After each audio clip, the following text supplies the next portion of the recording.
Test, 1, 2, 3. Test, test. That's what he said.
The Subcommittee on Communications and Technology will now come to order.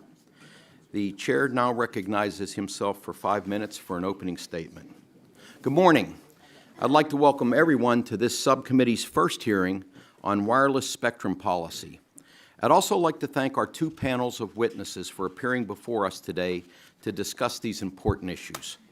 Wireless spectrum enables much of technology that powers our modern economy, from connecting streaming Netflix over Wi-Fi or listening to Spotify on your phone. These technologies rely on spectrum that has been carefully licensed and coordinated by the FCC. As we look to the future and the explosion of smart home devices like digital assistants and connected appliances and smart city technologies such as connected infrastructure and smart environmental sensors, it is clear that this is just the beginning.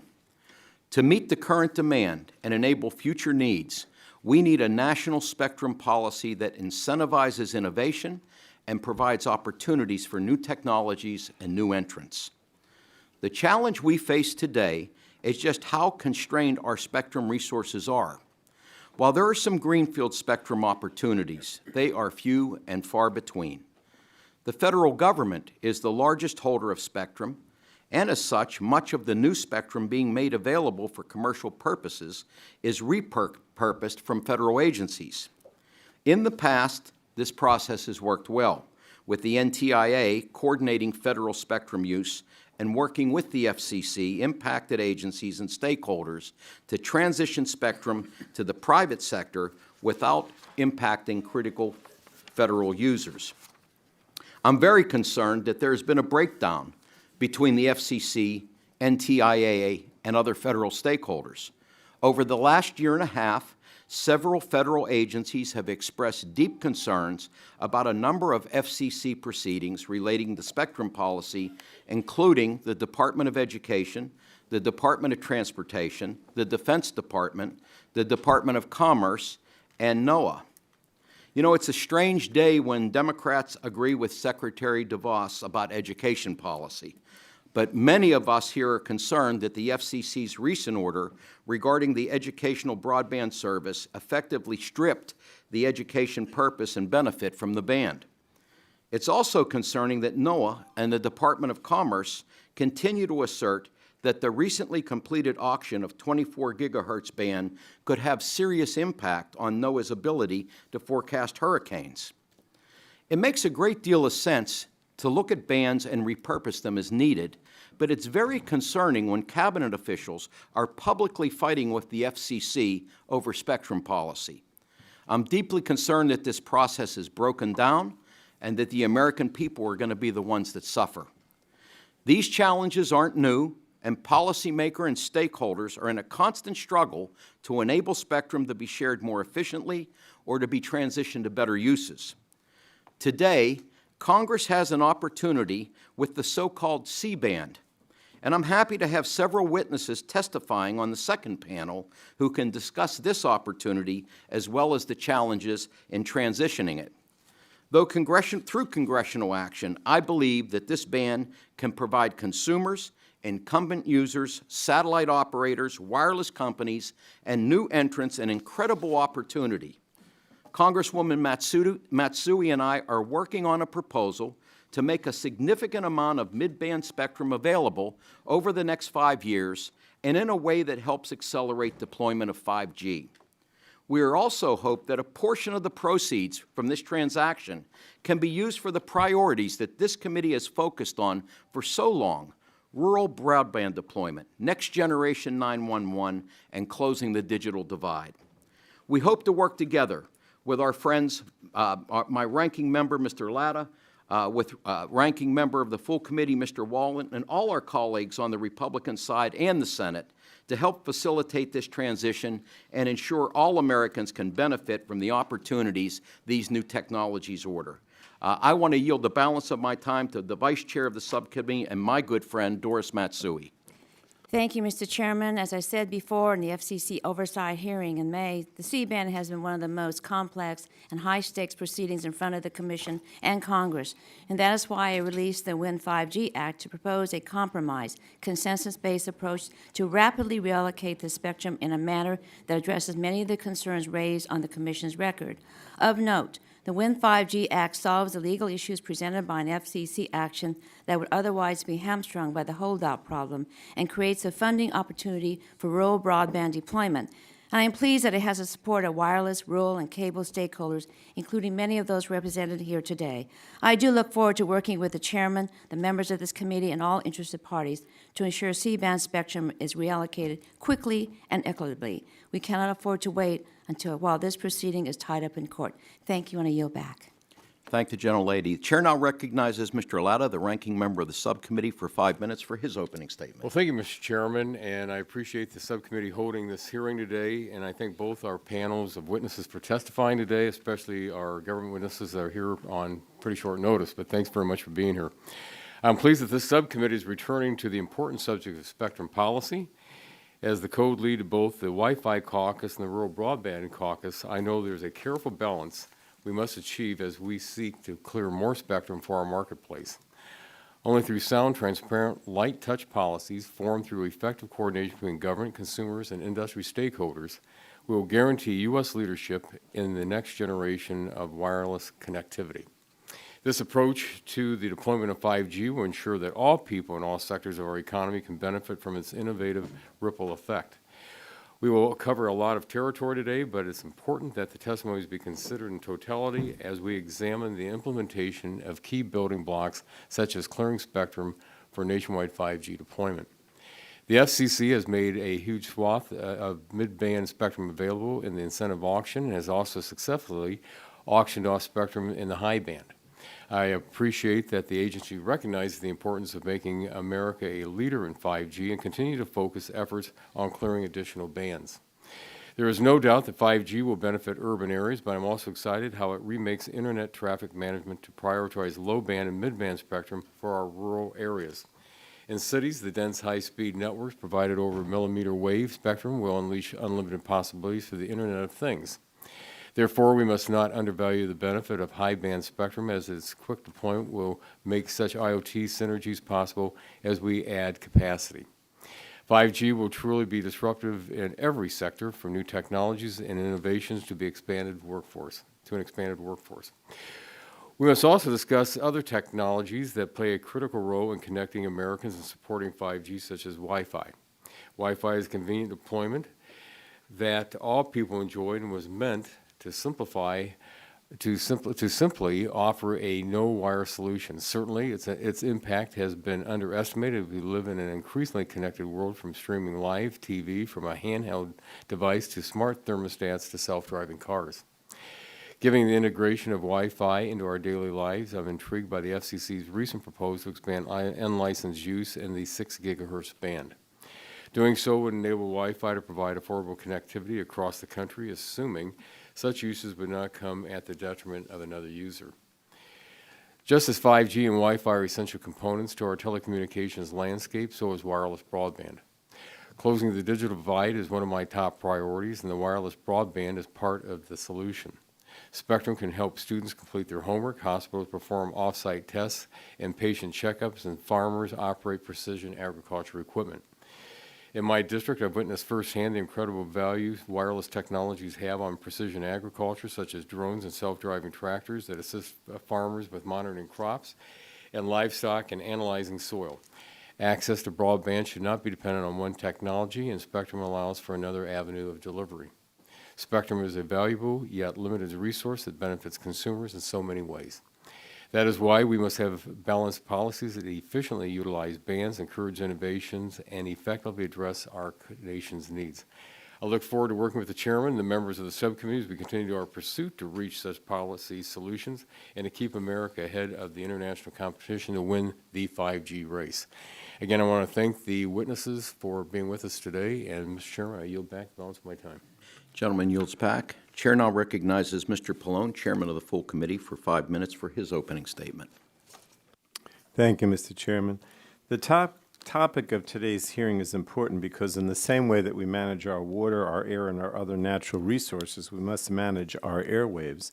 And that means carefully and deliberately allocating spectrum for the benefit of consumers, whether they live in a dense urban metropolis or in remote rural areas. If we manage our airwaves correctly, new wireless technologies, including 5G, promise to meaningfully improve the lives of Americans, and educational institutions like Rutgers in my home state will be able to provide greater access to their world-class education. Telehealth services will be able to better bring medical care to those in need over vast distances to keep us healthier, and small businesses will be given tools to help them better compete with big corporations. So smart spectrum management is also critical for public safety. In the face of increasingly frequent natural disasters, new 5G technologies could help first responders better locate us when we call 911, or help spread the word during an impending natural disaster so that we can prepare. And these examples just scratch the surface of why it's so important that we work together on a comprehensive spectrum policy. Unfortunately, despite the hard work of incredibly skilled career civil servants like those testifying before us today, I'm increasingly concerned that this administration is not up to the task. It seems that as a nation, we're somehow unable to cobble together a coherent policy for managing our airwaves. Right now, there's a leadership vacuum, and I'm concerned that too few people in our government understand that our agency's spectrum needs must be coordinated, and the government must speak with one voice. A few years ago, Congress, the FCC, and the NTIA were working hard to keep the mobile economy moving forward, but that's not the case anymore. Today, the Trump FCC goes one way, the Commerce Department and NTIA go another. Then you have other departments throughout the federal government, like the Departments of Transportation, Education, and Defense, voicing their own opinions about how spectrum should be used. And this lack of coordination affects a mind-numbing list of important bands of spectrum. In my opinion, the process has completely broken down. So to be clear, this reality does not reflect the system that Congress created and that this committee has relied on for years. Under the law, Congress charged the FCC with managing commercial uses of spectrum, while we charged the NTIA with managing federal spectrum use. And up until now, that meant we had two agencies working together on relevant policy, but not anymore, unfortunately. I don't think it has to be this way. Spectrum is at its heart a bipartisan issue. It's a rural and an urban issue, and it's not all bad news. The FCC is still conducting auctions and working towards making more unlicensed spectrum and shared use spectrum available. And I also have tremendous confidence in the bipartisan leadership of this committee, this subcommittee, I should say, Mr. Doyle. In the past, we've worked successfully on spectrum policy and passed laws such as the Rayburn Act, the Spectrum Pipeline Act, and the 2012 Spectrum Act. So I look forward to working with my colleagues to find a consensus approach, you're known for that, to fill this void left by this administration and resolve the pressing spectrum issues before us, including the disposition of the C-band. And how we resolve that band is incredibly important, and troubling questions remain about the ongoing process at the FCC. So it's clear that Congress has to legislate to resolve these concerns and provide the greatest benefits to consumers with a transparent process that generates revenue for the Treasury. And I know we're up to that, and hopefully that's what we'll achieve after this hearing over the next few months. So thank you again, Chairman Doyle. Gentleman yields back. Chair now recognizes the ranking member of the full committee, my friend, Mr. Walden, for 5 minutes. Thank you, Mr. Chairman. And I just want to say at the head end, too, the comments by my friend from New Jersey and the conflict going on in the administration right now on this matter is a bit troubling. As we all know, we had good NTIA director in place, and things were going swimmingly, and then they weren't. And I'll express my dissatisfaction with what's happening as well out of Commerce and elsewhere. I want to welcome our witnesses to this hearing on spectrum. Almost 2 years ago, we held a hearing on the so-called race to 5G, and as I said then, it is a sprint, not a marathon. Some may be concerned about overhyping the situation such competitive technology may have, but I believe it's even more disconcerting if we undersell the importance of this.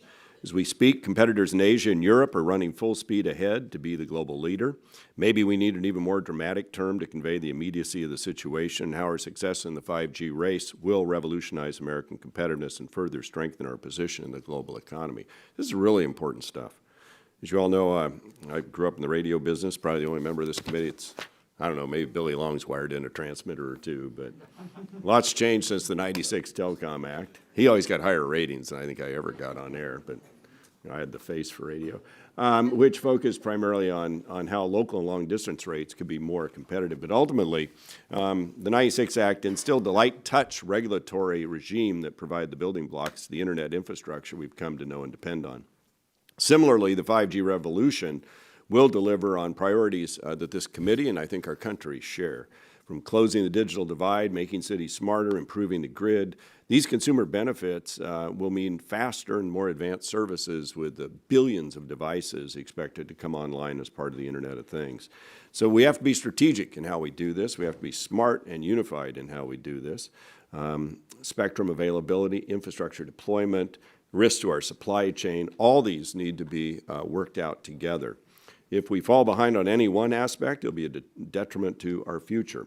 If you think that sounds too dramatic, let me suggest our adversaries are very focused. They know what needs to happen here.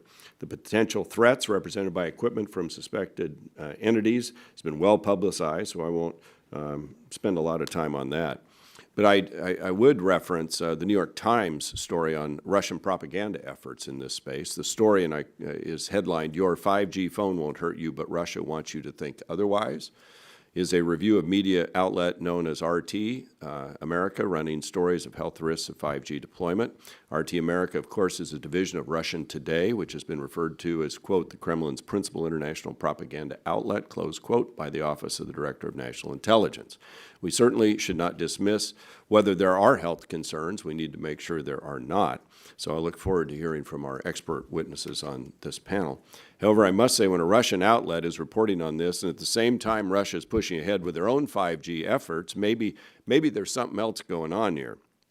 Moving forward to become the world's leader in 5G deployment means we've got to make some tough decisions. The 5G marketplace requires more spectrum, and it does so as quickly as possible. So we need to carefully balance this demand with our responsibility to consider the effects on incumbent spectrum users and the value they provide to American consumers. Look, we've done this before multiple times with agencies, with the private sector, to free up spectrum and benefit consumers. So with your help today, we'll continue down this path, and then my constituents and those across the country can eventually enjoy the 5G revolution, greater connectivity, and a more dynamic economy. So with that, Mr. Chairman, unless anybody on our side wants the remaining minute, I will yield back the balance of my time. Gentleman yields back, and I would say to the gentleman, we look forward to working with you on this in a bipartisan fashion to get it done. Okay, I'd now like to introduce our first panel of witnesses today. The Honorable Julius P. Knapp, Chief of the Office of Engineering and Technology at the Federal Communications Commission, and the Honorable Derek Clopin, Senior Policy Advisor at the National Telecommunications and Information Administration.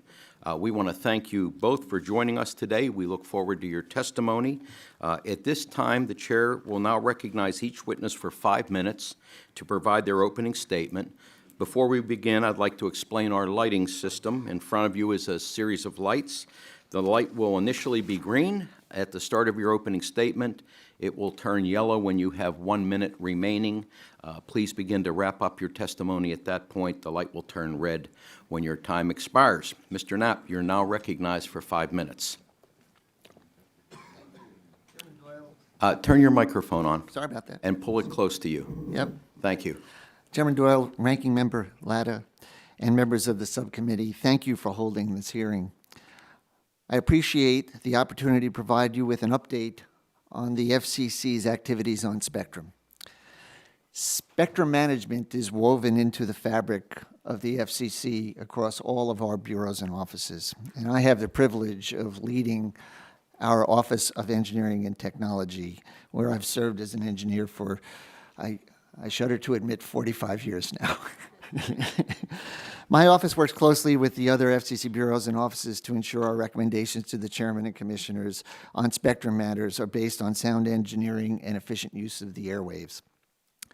The Commission is hard at work implementing a balanced spectrum policy that is responsive to the many demands for spectrum, including 5G, new satellite services, unlicensed, advanced spectrum sharing, rural use, and so forth. And I'd like to highlight some of the things we've been working on. A top priority for the Commission is to ensure the U.S. maintains and advances its leadership in 5G, the next generation of wireless technology. To realize this potential, Chairman Pai developed and we're executing the 5G FAST Plan, a comprehensive strategy that will facilitate America's superiority in 5G technology. And it consists of 3 central components: freeing up more spectrum, promoting wireless infrastructure deployment, and modernizing our regulations to promote more fiber deployment. And I'd like to just focus on the spectrum aspects.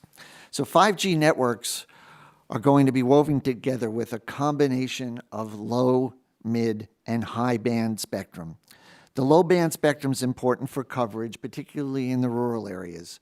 The mid-band spectrum provides a great mix of coverage and capacity, and the high-band spectrum provides much greater capacity and delivers fastest speeds, and it's well-suited for urban areas. On the low-band spectrum, the Commission conducted a successful broadcast incentive auction that yielded 84 megahertz of spectrum for wireless broadband services. The Commission is also taking several actions to make mid-band spectrum available for 5G. Last week, for example, the Commission revised its rules for the 2.5 gigahertz band to make this valuable spectrum available for 5G, much of which currently lies fallow in rural areas. This is going to be accomplished by allowing incumbents greater flexibility in their use of spectrum, providing a priority window for tribal nations to obtain unassigned spectrum, and introducing a spectrum auction that will ensure the public resources devoted to its highest valued use.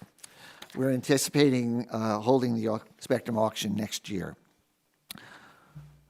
The Commission also made available 150 megahertz of spectrum in the 3.5 gigahertz band, which is known as the Citizens Broadband Radio Service. We're well along in that process, and it is our hope that very soon we'll be able to approve initial commercial deployments in that spectrum. We've also moved ahead with a rulemaking on what is called C-band, the 3.7 to 4.2 gigahertz band, and to make part or all of that spectrum available for flexible use. And the Commission's considering a number of proposals for how we might go about repurposing that spectrum, including through market mechanisms and auctions. It's a very complicated proceeding, and the Chairman has indicated that we will have results to show on this front this fall. Turning to high-band spectrum, we've had successful auctions of 24 and 28 gigahertz. And let me just turn, in the interest of time as well, to unlicensed, which is also a very important part of our strategy. We recently modified our rules for the TV white spaces to make them more amenable for deployment. Last year, we proposed to open up as much as 1,200 megahertz of spectrum in the 6 gigahertz region for unlicensed use while protecting the incumbent uses, and we're hard at work on that proceeding as well. And we've also been looking at proceeding at 5.9 gigahertz for unlicensed sharing with intelligent transportation services. The Commission's also taking a number of actions in the areas of advanced spectrum sharing, support for space services in preparation for the upcoming World Radio Conference, and in the interest of time, I'd refer you to my written testimony. Lastly, I'd want to recognize the outstanding staff of the FCC who day in and day out dedicate themselves to finding solutions to these very difficult problems. Thank you for your time. Thank you, Mr. Knapp. Mr. Copeland, you're now recognized for 5 minutes. Mr. Chairman, Ranking Member. Your microphone needs to be turned on. There you go. There we go. Mr. Chairman, Ranking Member, and members of the subcommittee, thank you for the opportunity to testify today on NTIA's activities regarding spectrum management and spectrum policy. Radio frequency spectrum is a finite resource, yet demand for it only continues to grow on an increasingly larger scale, but with shorter expected timelines. This is in large part because so many of our national priorities come with spectrum requirements, including U.S. leadership in 5G wireless, space exploration and commerce, artificial intelligence, autonomous vehicles, and other emerging technologies. It is also fundamental to maintaining our global military superiority, protecting the safety of our national airspace, and forecasting the all too frequent weather events that devastate our communities. Our spectrum management and policy decisions must take into account and balance all of these and other important interests. It is a difficult task, but we have no choice but to succeed. NTIA sits right in the middle of this important decision-making process. NTIA manages use of spectrum by the U.S. government, accommodating the diverse and compelling spectrum requirements of federal programs, while at the same time seeking opportunities to expand spectrum access for private sector and other non-federal government spectrum users. President Trump has declared the U.S. must win the race to 5G. 5G connectivity is expected to become essential to the American economy, to national security, and to our continued leadership in the information age. Some estimates have creating up to 3 million new Americans in economic growth. And the figure we must accelerate and succeed in 5G, the most secure and reliable in the world. We will continue to create the conditions for 5G to prosper in the U.S. NTIA and the Department of Commerce are taking numerous actions to ensure U.S. 5G leadership.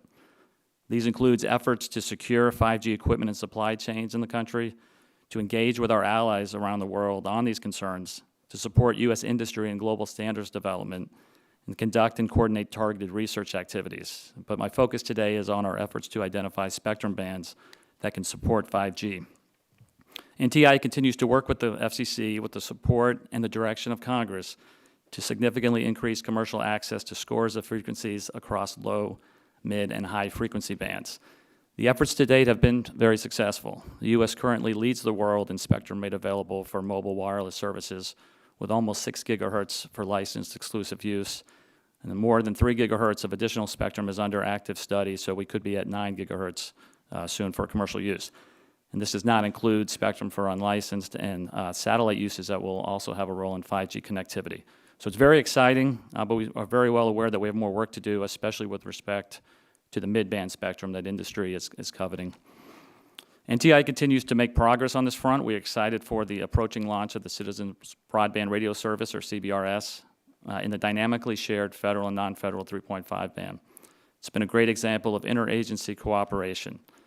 NTIA and its research arm, the Institute for Telecommunication Sciences, has worked closely with the FCC, the Department of Defense, and industry to enable the innovative sharing framework.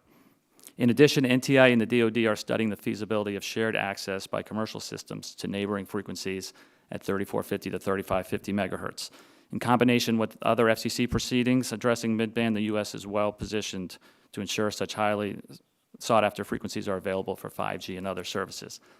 NTIA and the department are also very busy evaluating how current and future spectrum allocations will help drive the trillion-dollar space economy. At the direction of the President, in 2018, the department through NTIA issued a report providing recommendations to improve the global competitiveness of the U.S. space sector through spectrum policies. NTIA also works to advance U.S. spectrum interests globally, and this includes representing the federal government's interest at the ITU's World Radio Conference, which will occur this fall in October in Egypt. Finally, last October, President Trump issued a presidential memorandum titled Developing a Sustainable Spectrum Strategy for America's Future. In the PM, the President directed Secretary Wilbur Ross, working through NTIA, to develop and implement a comprehensive, balanced, and forward-looking national spectrum strategy to more effectively manage our nation's use of this critical resource. The Department is on track to submit this strategy to the President in the coming weeks. In conclusion, NTIA, on behalf of the administration, takes a comprehensive approach to our spectrum management and policy responsibilities. In this way, we ensure the U.S. effectively and efficiently is putting spectrum to use in ways that drive our national economic activity and help protect the safety and security of all Americans. Thank you. Thank the witnesses. We've now concluded our openings. We're going to move to member questions. Each member will have 5 minutes to ask questions of our witnesses, and I will start by recognizing myself for 5 minutes. You know, there's been a lot of concern and confusion regarding the 24 gigahertz band and the level of interference protection necessary to protect other federal incumbent users. Among these users is NOAA, who have claimed that the deployment of 5G in this band could prevent their weather satellites from accurately predicting hurricanes and other major weather events. Mr. Knapp, my understanding is that NOAA and NASA have submitted a technical report to the FCC that describes their concerns related to interference in the 24 gigahertz band based on updated assumptions related to the propagation of 5G signals. Has that report been made public or shared with industry stakeholders? And if not, when do you expect it to be? The report has not been made public, and it's not our report, so that would be up to NOAA and NASA. To make it public? Yes. Thank you. To both of you, I'm concerned that the United States is going into the World Radio Conference where an international interference protection level will be set in this ban, and we don't have a cohesive position. What is the interference level that your respective agencies believe is appropriate? So I think the answer is we believe both of these can live together. They're in separate bands. The passive satellite band is below 24 gigahertz. The 5G band is separated by a considerable amount. The Commission adopted a protection standard that would prevent the interference. That's why I was hesitating in answer, as we don't look at it as what's an acceptable level of interference as a standard that will protect it. And the debate is over what is the appropriate level, and there's still discussions going on. Mr. Copeland? So NTI's role in this process, as you are aware, is to represent the federal interest.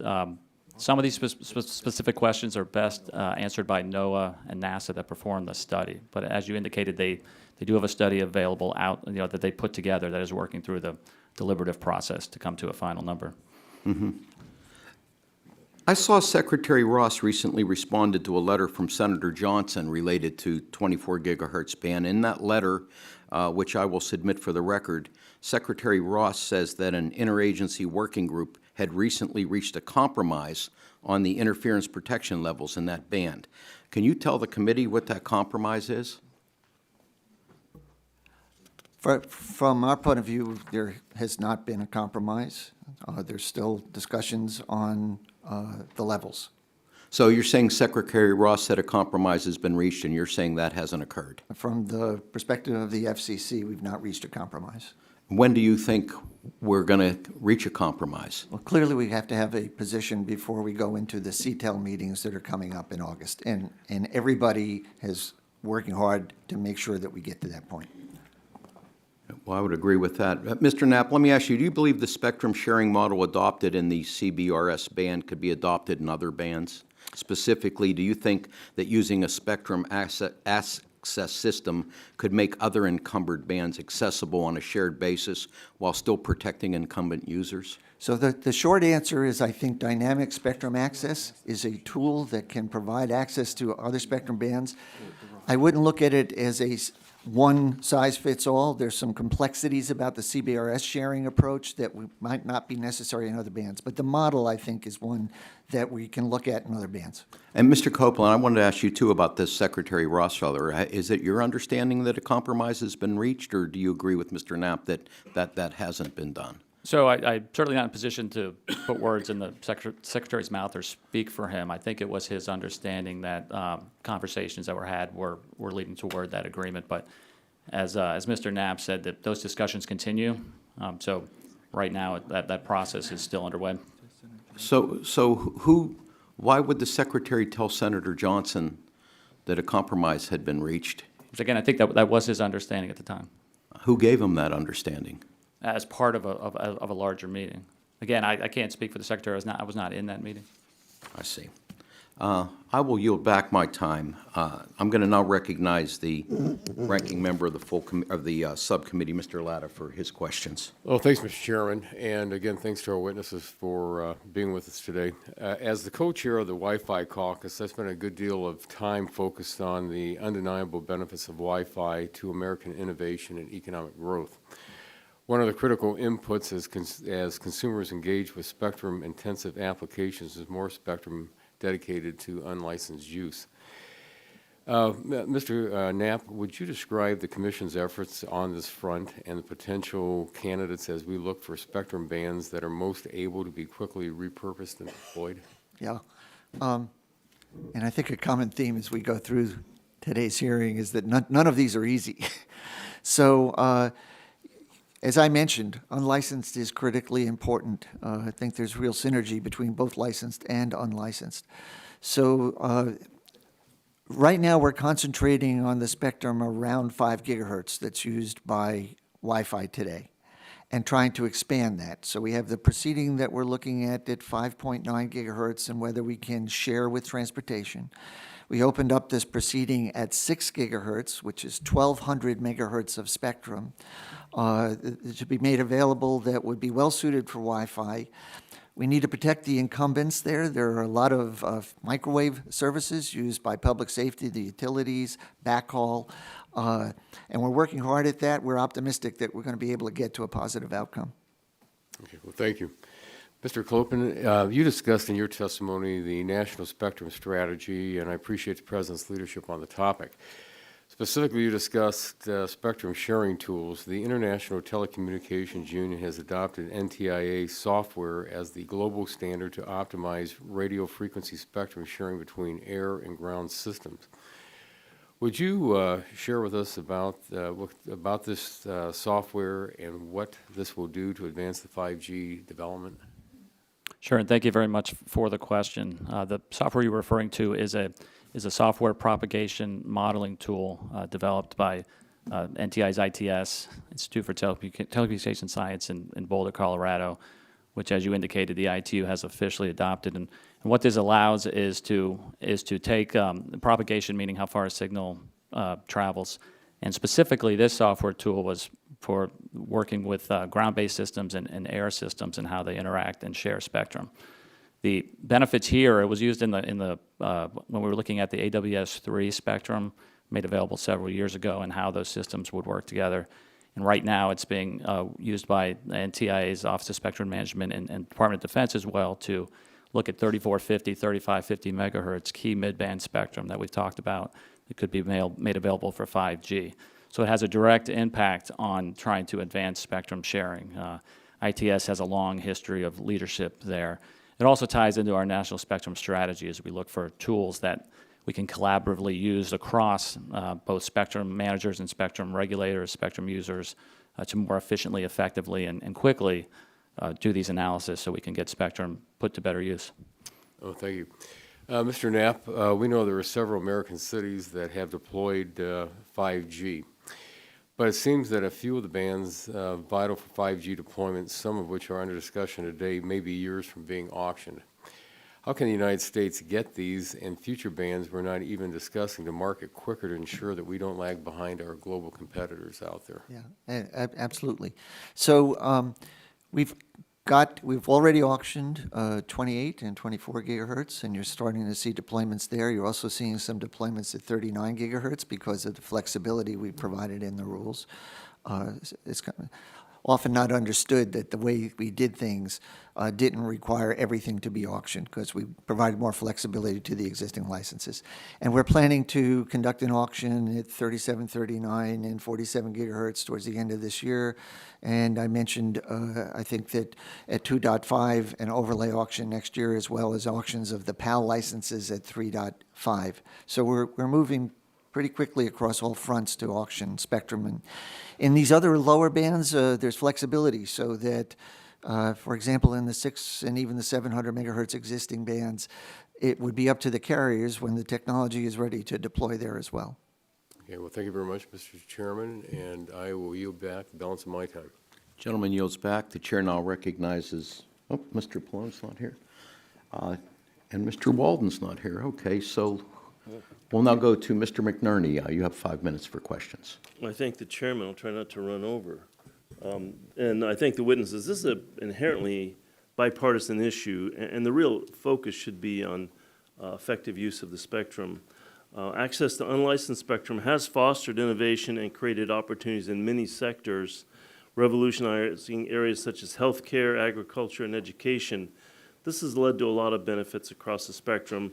In another sense, Mr. Knapp, do you think freeing up more unlicensed spectrum is important for continuing to promote innovation? Any yes or no? Long answer, absolutely. Okay, good. Thank you. That's what I was hoping you'd do.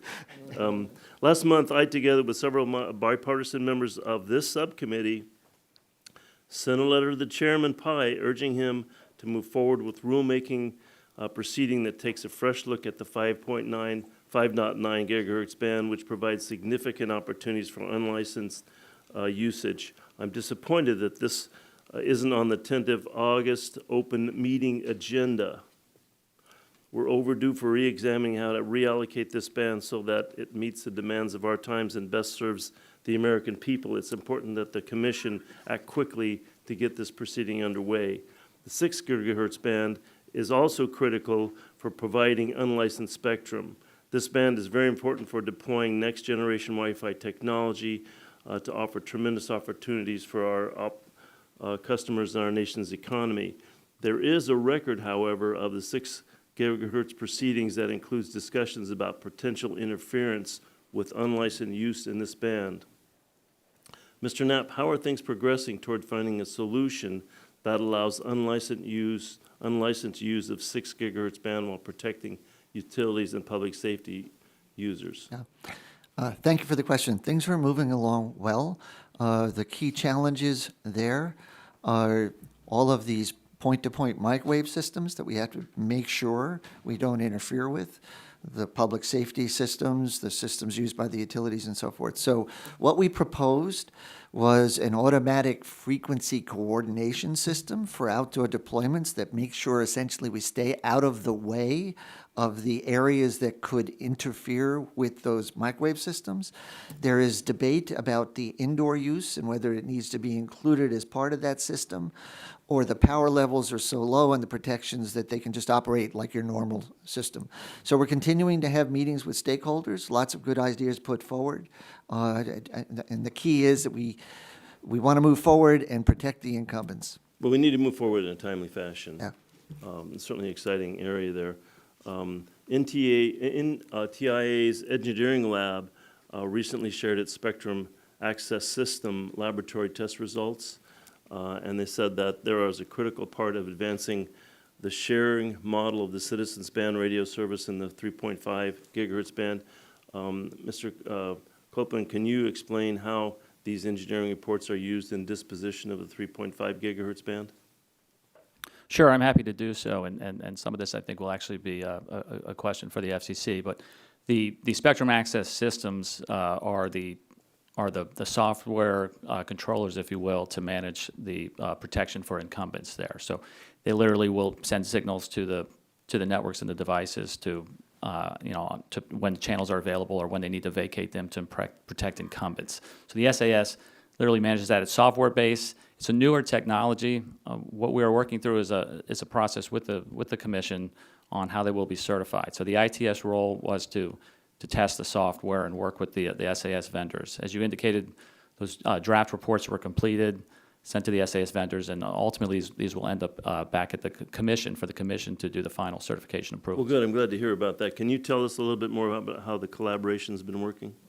The collaboration's been absolutely fantastic. Both NTIA, including ITS, with the FCC, with the Department of Defense as an important stakeholder there, with the incumbent Navy radars, as well as the industry, the SAS vendors and other vendors as well, organizations like the Wind Forum, CBRS Alliance. So to us, this is an extremely great example of collaboration, coordination that we'd like to use in other places as well too. Can you describe the disagreement in the 24 gigahertz band?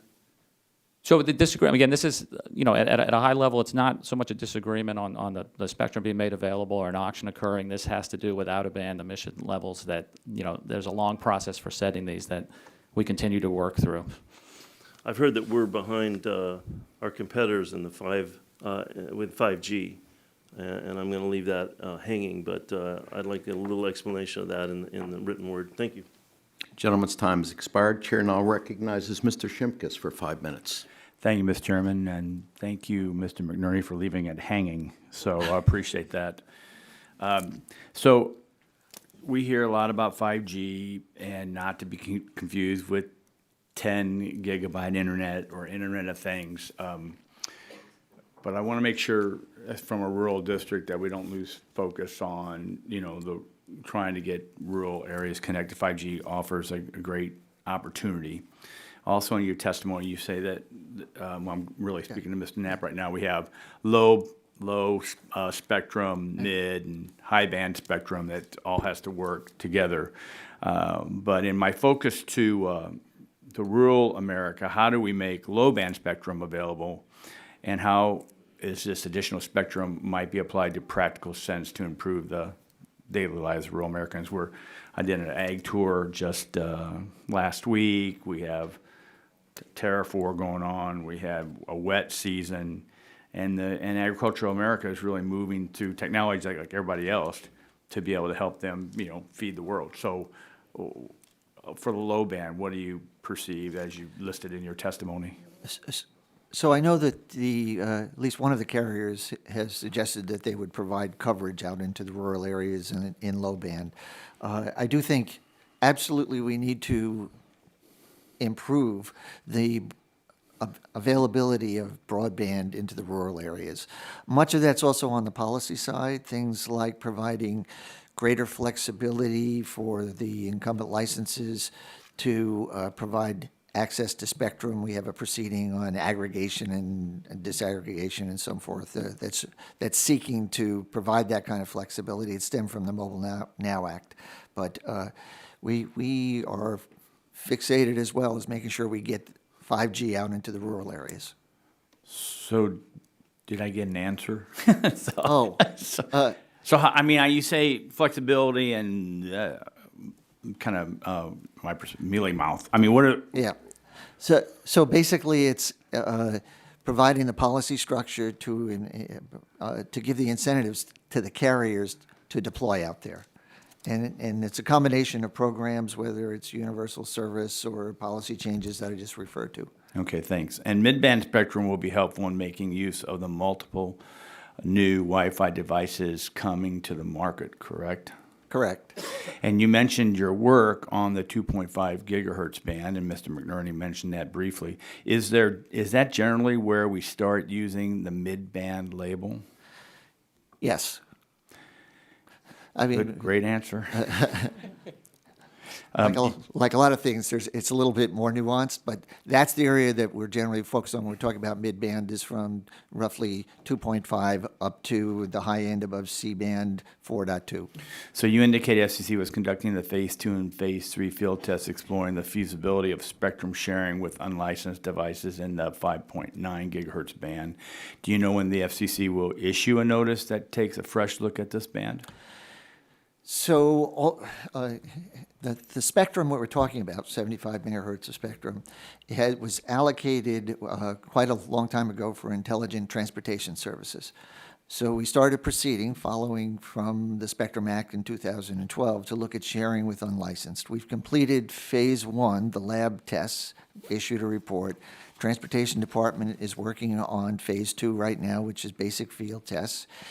And there have been some other developments with a new technology called CV2X that's different than what our rules allow right now for something called dedicated short-range communications.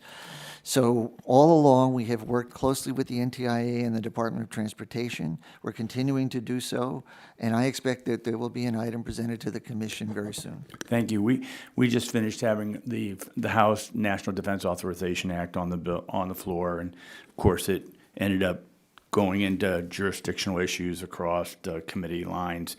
So from Mr. Kloppen, the Senate Armed Services Committee included language in theirs that would give DOD role in managing both federal and non-federal spectrum.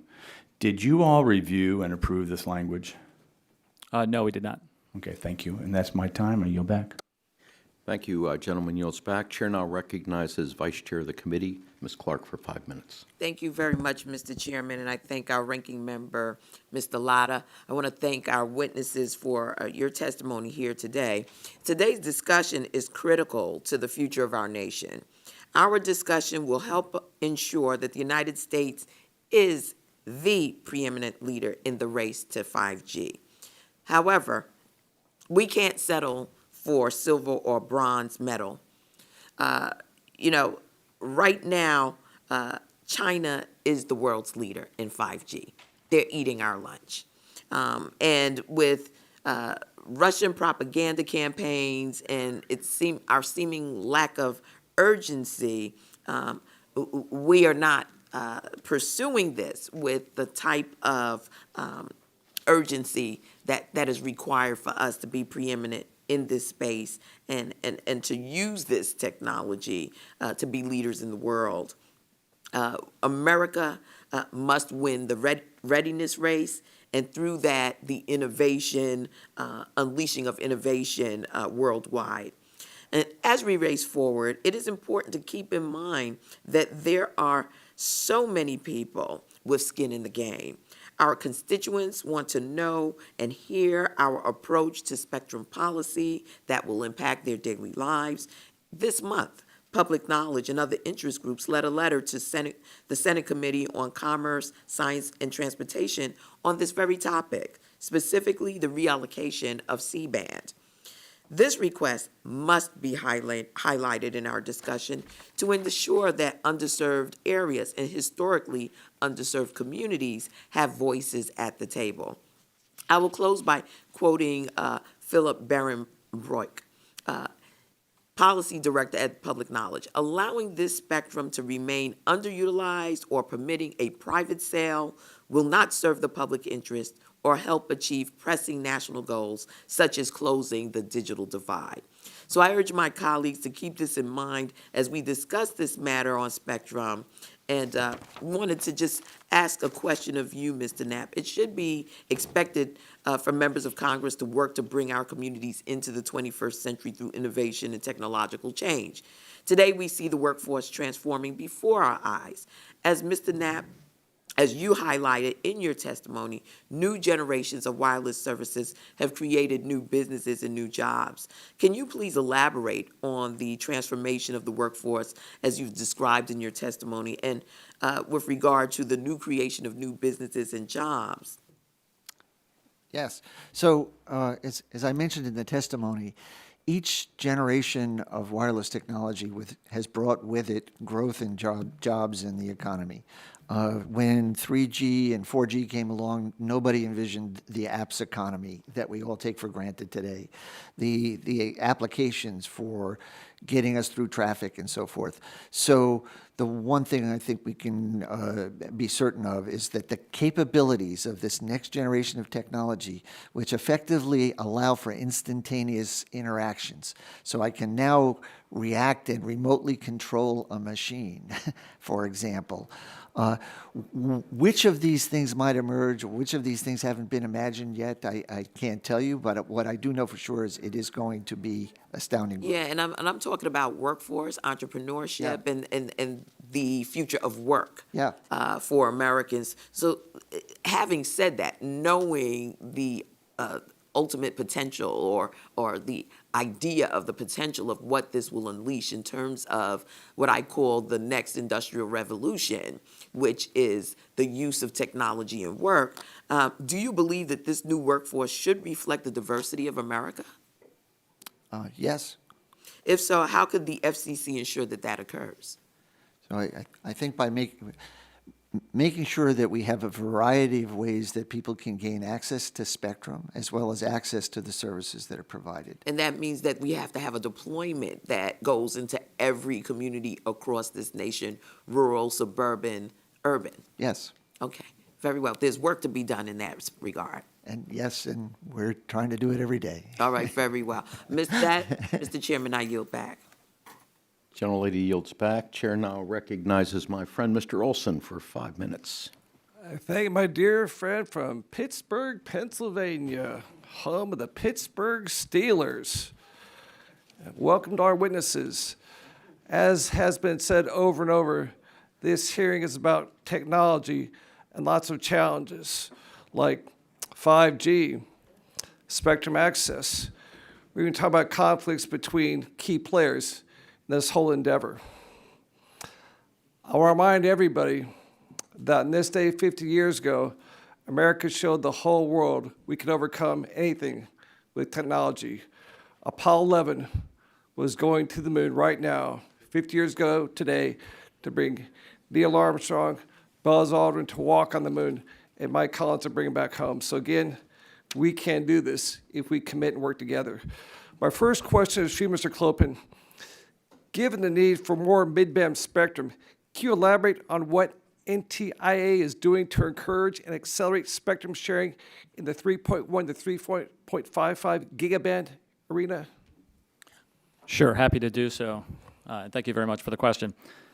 The 3.1 to 3.55 is a large block of spectrum. In fact, Congress directed us to take a look at that in the Ray-Bombs Act. So we will be submitting a report to Congress by, I believe, March 2020. So we started aggressively looking at that range. What we found in the short term is the upper 100, the 3450 to 3550, presents the opportunity in the near term to make spectrum available. Having said that, we'll continue to look for the larger block as well. So we've started internal work, extensive work with our engineers and scientists to examine initial feasibility on whether that spectrum could be available using all kinds of analysis and tools. And that will and working with the Department of Defense as the incumbent, and that is likely to transition into a further study, assuming everything looks good up front, from the Department of Defense using the Spectrum Relocation Fund, Spectrum Pipeline Act dollars, a Spectrum Pipeline proposal, to look into more detail on how that could occur. So you're hoping for an interesting answer somewhere, hopefully 2020, late 2020, early 2021. That's something we should expect? Absolutely. Good, For more of a final determination, if you will, on availability. Again, we're very, very optimistic about it. It's similar to the CBRS band, but the radar systems in there from the Department of Defense are different. Yep. Next was for you, Mr. Knapp. A company back home called Wilson Amplifiers. They're in Stafford, Texas. They're in Texas 22. They're a value-added reseller of cellular amplification. They use this technology they provided to individuals, homes, cars, and commercial buildings. Can you please explain how signal boosters will assist in the implementation of 5G technology? How about signal boosters? Sure. So what a signal booster does, it basically is an add-on to a device like a cell phone, and to increase the range. And the FCC adopted rules just a few years ago, I think, largely driven by Wilson, to accommodate those devices, to make sure that they didn't spill out energy into frequency bands that they shouldn't. So it is something that we have made an allowance for, and it would be up to consumers whether they want to take advantage of that. And the consumer is always right. One final question, sir. In case you don't know this, but Mr. McNerney and I are the co-chairs of the House AI Caucus. And we've had a few packed meetings this past couple weeks, jam-packed meetings on flyaway days. As you know, AI can play a significant impact on the future telecommunications industry. What is the FCC doing for AI and the network optimization? So we have a technological advisory council, and one of the things that we've tasked them to do for this year is to give us feedback and recommendations on artificial intelligence, its role in the networks, conceivably what it could do to increase access to the spectrum. Chairman, I have no more questions. I yield back the balance of my time. Thank you. Gentleman yields back. The chair now recognizes Ms. Eshu for 5 minutes. Thank you, Mr. Chairman, and it's wonderful to see both of you. Mr. Knapp, I've probably been asking you questions and working with you for almost half of your career. So thank you for everything that you've done and your commitment to all the issues over the years. I mean, you have an encyclopedic knowledge of all of this. So it seems to me that the discussion about unlicensed continues to be, in many ways, the same. First of all, it's the most, I think, innovative platform relative to and its use of spectrum. And there are always issues about interference. There are always groups that say, no, we can't do this because it's going to be a problem. And then there's the other kind of Greek chorus on the side of the stage that says, let's share, except there are problems with that. So this isn't any, I don't want to hurt your feelings, but this isn't anything new. So these things come up all the time. I have confidence that you can work them out. You're a pro, and you know, we always have to pay attention to what the public safety people are saying, because that whole system has to always be working superbly well 24/7. There just isn't any room for something that would take down what they need. So the FCC is considering the 5.9 gigahertz and the 6 gigahertz bands for unlicensed uses. Aside from just allocating more spectrum for unlicensed uses, such as for, you know, Wi-Fi, are there benefits to assigning a contiguous spectrum band or subparts of the bands for unlicensed uses rather than more of a piecemeal approach? So Are you considering that? what we have, the existing 5 gigahertz band, we have the transportation spectrum here, and then we have above it the 6 gigahertz spectrum that we've been talking about. Right. The kind of sharing that's been discussed in 5.9 has not been all of it. It's been some of it. And So what are you saying? so It's not, can't be contiguous? To finish this out, though, the technology today does not have a real problem with these little discontinuities. As long as they're close, the technology has the smarts to piece it all together in a So way. the technology can essentially make it contiguous? Yeah. I see. Well, that's good news. If you consider all the various bands that the FCC is considering for unlicensed uses, is this enough? Is this enough? I've been at it a while. It's never enough. Well, the appetite keeps increasing. And that's a good yeah, thing, yeah. because it's doing terrific things for the American people. I think we've got a lot on our plate right now. We want to make the TV white spaces more amenable for rural deployment. We're working on 5.9. We've got the proceeding on 6. We opened up the spectrum at 60 gigahertz, but into a huge amount. And the technology evolves to something called Y-Gig. And we just opened up another 21.2 gigahertz of spectrum above 95 gigahertz. This is spectrum. So does it, what you're describing, does that get us out in front of it all, or are we just trying to keep up with the appetite? I think what we're always trying to do is stay out in front. Good. And I'd say the United States has led the Don't way say try, say worldwide. we're going to. Yeah, Say we're going to. we're going to. Okay, good, good. Now I'm satisfied. With all of this becoming available, what kind of hardware upgrades will be needed? Will we need new chips in phones, routers in our homes? No, you won't need new things. What will happen is you'll see products with new capabilities. So everything you have is not obsolete. It'll be up to the consumer. Oh, I'm going to remember that one. Yeah, okay. You They're think gonna back words me don't up, matter I sure here? hope. But absolutely, you know, the idea is that you would continue to be able to use all of this existing stuff. If we open up the 6 gigahertz band, what I anticipate will happen is this will be added as a new capability. Thank you, Mr. Chairman. Yield back. I thank the gentlelady. Now recognize Mr. Johnson for 5 minutes. Thank you, Mr. Chairman. Mr. Knapp, I was a little bit disappointed, well, a lot disappointed actually, to see last week that there was not a priority window included for rural educators using EBS licenses as part of the FCC's order on the 2.5 gigahertz band.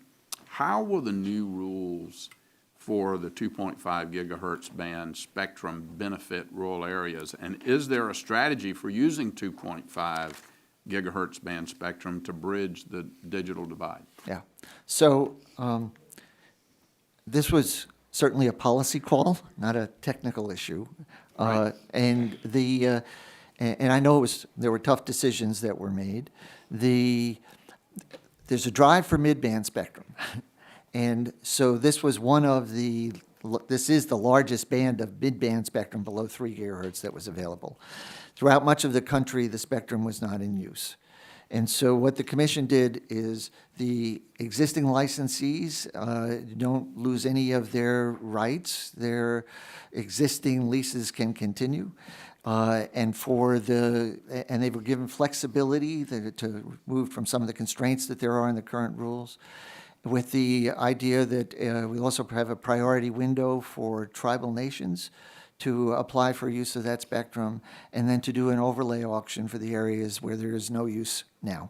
Well, but if we could do a carve out for tribal nations, which have the same problem that rural America does as far as the urban-rural divide, why wasn't there a carve out for those licenses in rural America? I think there's an explanation in the commission's decision that basically said there was a belief that greater flexibility would better incentivize investment into the rural areas rather than the restrictions that we had before. And those restrictions that were there previously were largely used as part of leases for broadband. Well, I wish I shared your optimism that investment's going to come, because we've been talking about the rural-urban divide now for almost 9 years, since I came in 2011. And in spite of the amount of money that we've put into it, I can tell you in Appalachia, we're not seeing a lot of progress on the ground. I also understand the FCC is considered the expert agency at determining thresholds for interference between entities using spectrum. I'd like to ask you some questions specifically about the process the FCC undertook when it looked at auctioning the 24 gigahertz band, a band identified for 5G services. So did standard interagency coordination take place before the FCC moved forward with rules and the auction of 24 gigahertz band? I understand that process took nearly 5 years. The short answer is yes, there was standard interagency coordination. Okay.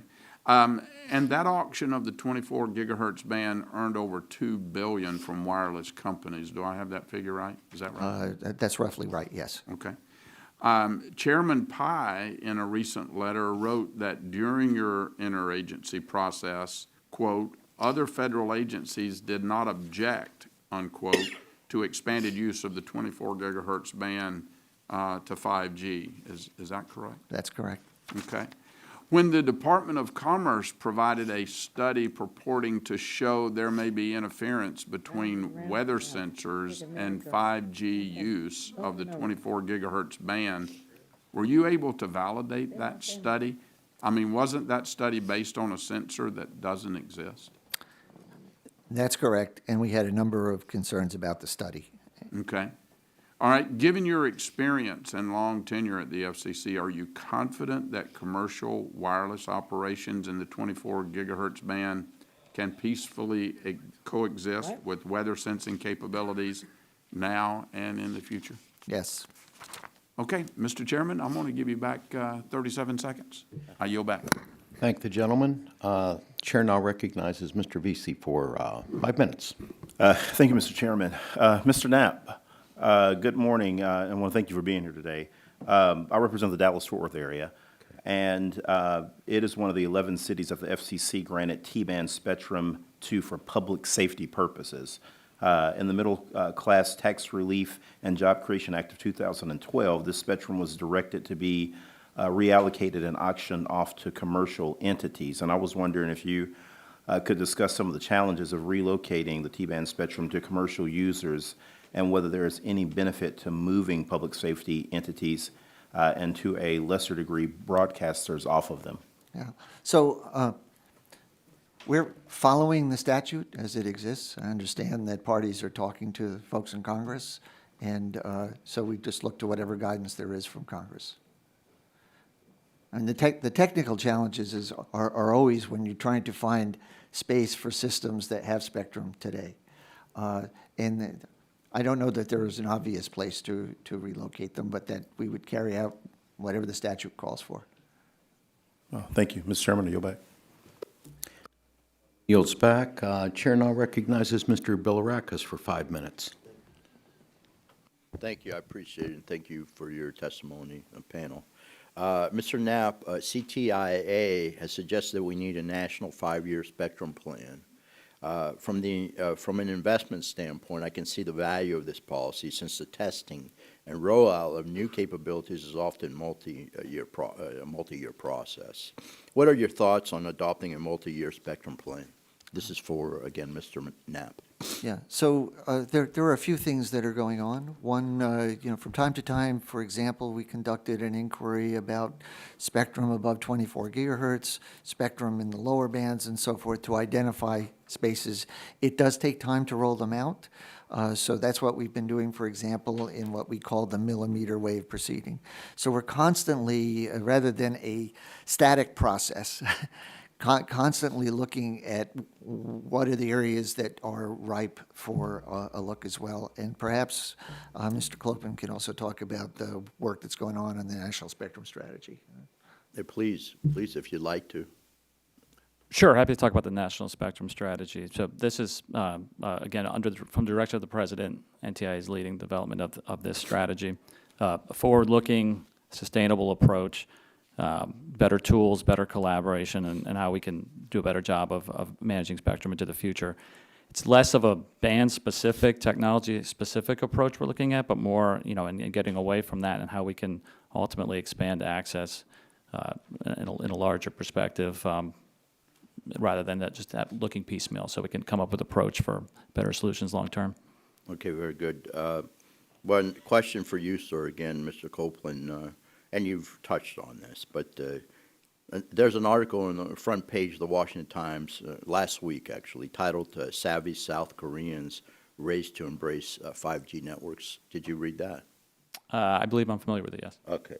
The article notes that South Korea already has tens of thousands of 5G-based stations and is projecting to serve 90% of the population by the end of the year, while South Korea is significantly smaller than the U.S., obviously. This is a substantial deployment and consumer pickup rate of, again, 5G in such a short period of time. NTIA is required to release a report this month on the National Spectrum Strategy, as you alluded to. What do you recommend in your report to make more mid-band spectrum available as we compete with South Korea and other countries in this race to get 5G? So again, in the National Spectrum Strategy, we look at, particularly I think on the increased collaboration side, on how we can get parties together to act quicker. Because a lot of this is about timing. We've talked about spectrum roadmaps and making spectrum available. How do we do it quicker? How do we do it faster? In the 3450, 3550 megahertz discussion, which again is key mid-band spectrum, we've already, I talked before about internal NTIA analysis going on the band.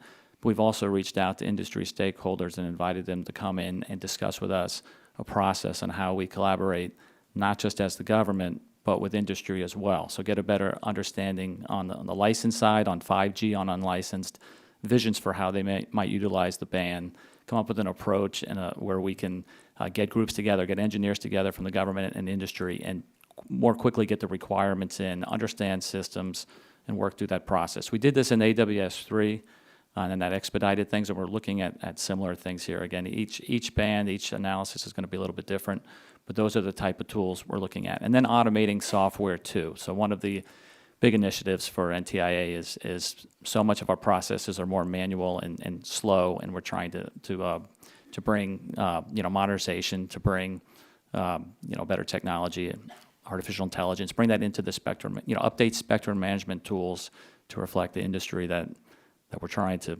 make spectrum available for. All right, very good.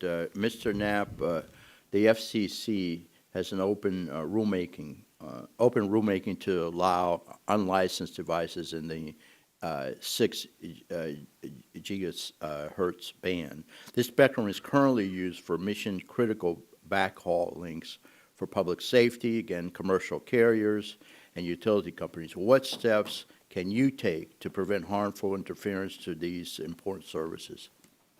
I don't have a lot of time, but if I'll make it very quick. Yeah, thank you.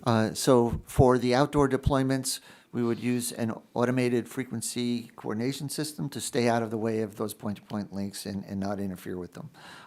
This is still an open proceeding, so that's what we had proposed.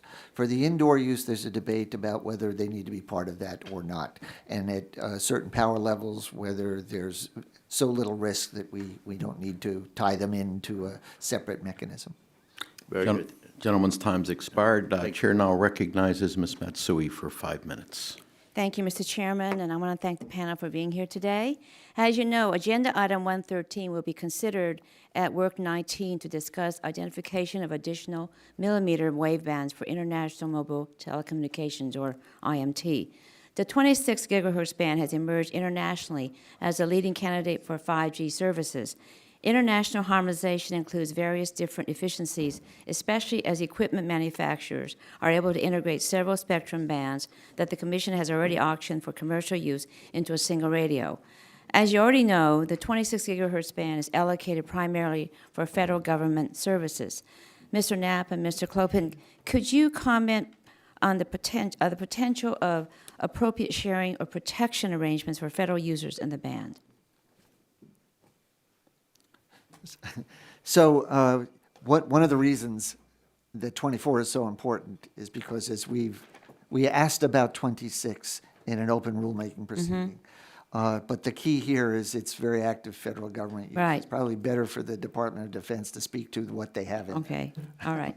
Yeah, no, I would echo that point, that we did take a look, and it is more intensive use, as Okay. opposed to some of these bands where you're dealing So- with adjacent as opposed to co-band systems. Okay, so it's much more difficult. We'll have to, okay.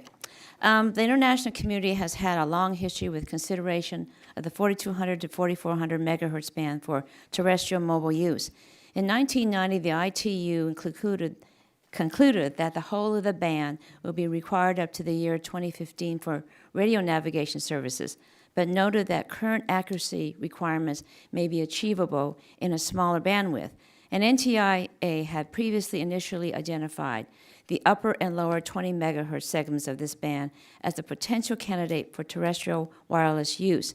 Of course, this band is reserved internationally for radio altimeters based on onboard aircraft and for the associated transponders on the ground.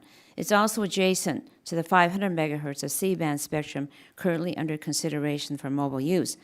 Mr. Clopin, what would NTIA's role be in determining the suitability of introducing mobile services into the upper 100 megahertz of the C-band? Thank you very much for the question, and I'm not real familiar with the specifics on you raised on the bands up above, so we'll probably have to get back to you and your staff. But in general, again, if we have adjacent federal services there, then we would be involved in the analysis and recommendations on how to move forward. Okay. Two major issues that slow additional wireless uses of both federal and commercial spectrum bands are the need to relocate incumbent users and the need to conduct compatibility analysis testing of additional services in existing bands.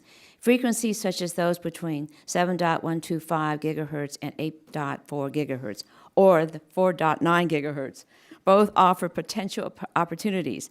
But currently, there's no precise mechanism that exists for prospective commercial users to coordinate with either federal or other commercial users to relocate or study compatible uses of spectrum bands. My Spectrum Now Act creates additional opportunities for federal users to access otherwise unused Spectrum Relocation Fund resources in some instances to perform these services. But I believe if given the opportunity, commercial users may be open to providing resources to accelerate the relocation of incumbent users or study additional uses of existing bands as appropriate. Mr. Clopin and Mr. Knapp, do any of you have any thoughts on allowing commercial users to make payments that could accelerate spectrum transitions? So thank you very much for the question, and appreciate your leadership on these issues. I'll start by saying that the administration does not have a position on your legislation specifically, but more generally, we are certainly always willing to have these conversations about how to enable more effective tools. There are, again, as much as I mentioned with the National Spectrum Strategy, is figuring out how to better collaborate between industry and government users. So we are very interested in exploring possibilities. Okay, fine. Yes, any other comments here? No, Mr. not on Knapp? that. Okay, great. Federal spectrum. Okay, I think I'm going to run out of time before I can ask the next question, so I'll just yield back. Thank you very much. Thank you. Gentlelady yields back. Chair now recognizes Mr. Walden for 5 minutes. Thank you very much, Mr. Chairman. Again, both of you, thank you for being here. Mr. Knapp, we were talking earlier in the hearing about the work conference that's coming up that'll focus on CTEL, focusing on the Americas. And I'd appreciate your insights on both of these critical forums and other priorities that the U.S. and the administration have for this. I also want to get back to this NOAA and NASA study issue. I'll just tell you, I'm tired about reading about it in the press and not being able to get a copy of it. I'm told the Science Committee was provided a copy of it. I realize there are processes you all have to go through in the administration, but I recall pretty distinctly a time when the president stood next to the chairman of the FCC and said, here's my policy going forward on 5G. And then there's been all this dysfunction since. And so I want a copy of that study. Mr. Knapp and I have worked together on a number of issues going back to Light Squared when I dragged you in as the engineer-in-chief to help sort out the politics from the reality of the actual technology. And we got to figure this out. And we can only do it effectively if we have access to the information. And so this has to get cleaned up. It's nonsense. So if you all can, back to the point here, if you all can talk about what you expect we should pay attention to in work coming up. Mr. Knapp? So there are quite a few issues. I've been more involved in support for the spectrum side. I think Congresswoman Matsui referred to item 1.13, which is all about spectrum for 5G and so forth. And so it's always a dual mission for us to make sure we get access and make sure that nothing is done that's going to harm the U.S. And what is being debated here is what are the protections for the passive satellite bands. Correct. 24 is just one of them. There's others at 32 and so forth. And so the discussions, I know there's a lot of reference to this one study. There's actually more than 10 studies that have been submitted internationally. That are publicly available. It's not just one. Maybe you could give us a list of those at some point. Happy to. And they each come to a different proposed limit. The trade-offs here are always the level of protection that is assumed through the analyses versus the viability, whether anybody can meet it. I think one of the big concerns for us, and as we strive to find access to spectrum, is that we don't create protections that are so stringent that we're leaving thousands of megahertz of spectrum on the table. Right, and I think that's been my concern. Nobody wants interference. But I've heard that, basically, you're going to wipe out every satellite that does anything related to weather, and NASA's going to have to shut down. I mean, that's kind of the spin that seems to be coming, and I'm not convinced that's what we're doing. I am quite confident that is not going to happen. And I've read some things that these are old transponders or something that aren't even in use now, that was part of an underlying study, some receiver. And I want, so there's a number of sensors on the satellite. This was one of them that was used for the analysis. There are other sensors. We are committed to protecting them. What we also want to see is that whatever's adopted is reasonable based on not absolute worst-case science. And while we're on the international conferences, I referenced the issue with the Russians and RT, which Mr. Chairman had put in the record of the story, if that's okay. Have the Russians raised this issue of health effects from 5G at any of the international conferences you all have attended? I'm not aware. I do not believe so. I've heard there's maybe been the equivalent of, water cooler talk, if you will, that when the story was out in the New York Times. But I'm happy to also explore further with our team that attends the ITU meetings.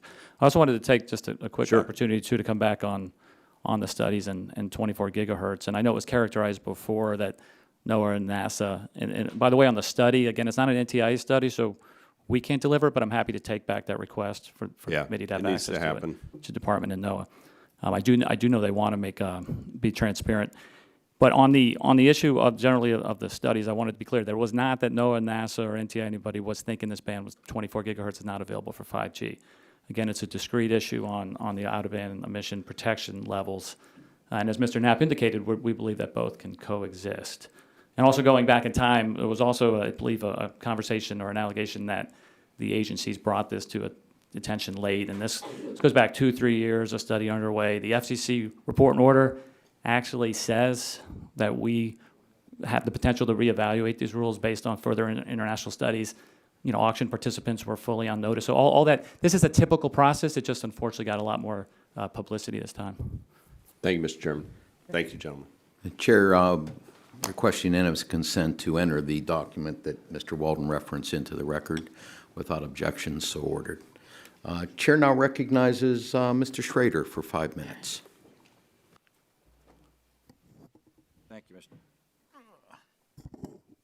Thank you, Mr. Chairman. I appreciate that.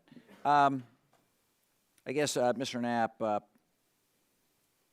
with regard to low spectrum sales and auctions, when is that going to occur? And given the interest in the mid-band and the versatility of the mid-band, are we concerned about subscription to that auction, and what are we doing to incentivize that? I mean, this is going to be the rural broadband or the rural expansion, and you know, historically, you know, the ROI has been less than you see in some of the suburban and urban areas. So how are we going to incentivize, since our plan is based on, you know, frankly, private industry supplying the need, how are we going to incentivize that, and what do you anticipate? So the spectrum at 600 megahertz is what was obtained through the TV incentive auction. So we're repacking the TV band, we've auctioned the licenses, the carriers are in the process of deploying. One of the carriers have made commitments that they would deploy service into most of the country, including the rural areas. These other bands that we talk about as low, 700 megahertz, which we've done a while ago, the 800 megahertz, sorry to throw out so many numbers, but as a matter of policy, we've provided flexibility to the carriers to change the technologies as they see fit. So what has happened is, as they introduce the newer technologies into the newer bands, and then over time deploy it into the legacy ones. In other words, changing out the old ones. So, and I mentioned before that I think on the policy side, there is work that's going on to incentivize deployment into the rural areas. All right, I appreciate it. I'm just concerned that, frankly, it doesn't quite sound like enough. I have the same concerns my colleagues from Illinois and Ohio have about how this is going to play out. Don't want to have rural America, rural Oregon in my case, left behind in this new international economy that's out there. So anything we can do to incentivize folks, more competition, you know, and frankly more investment in those areas would be great.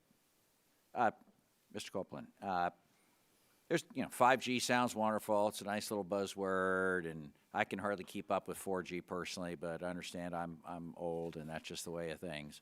But there's dangers. You know, the Internet of Things sounds great, but given the advent of the cyber threats that we're seeing nowadays from our friends in Russia, China, North Korea, Iran, you name it, what are we doing, what are our friends in the private sector, what are our friends in the federal government doing to make sure that we are, you know, not going to have a wholesale shutdown of the Internet of Things or some big energy sector or financial institutions? How do we guard against this with the 5G interoperability and speeds that are occurring?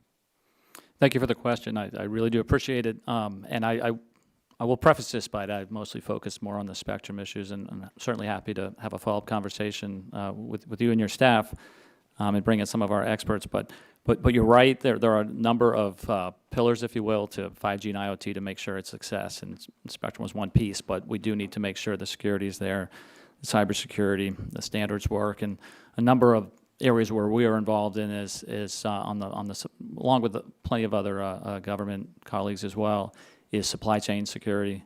It's a significant issue, and we've seen vulnerabilities from, particularly in IoT, where they connect to the network and you can't trust the supplier necessarily, or you have software upgradability concerns and ways to tap into the network.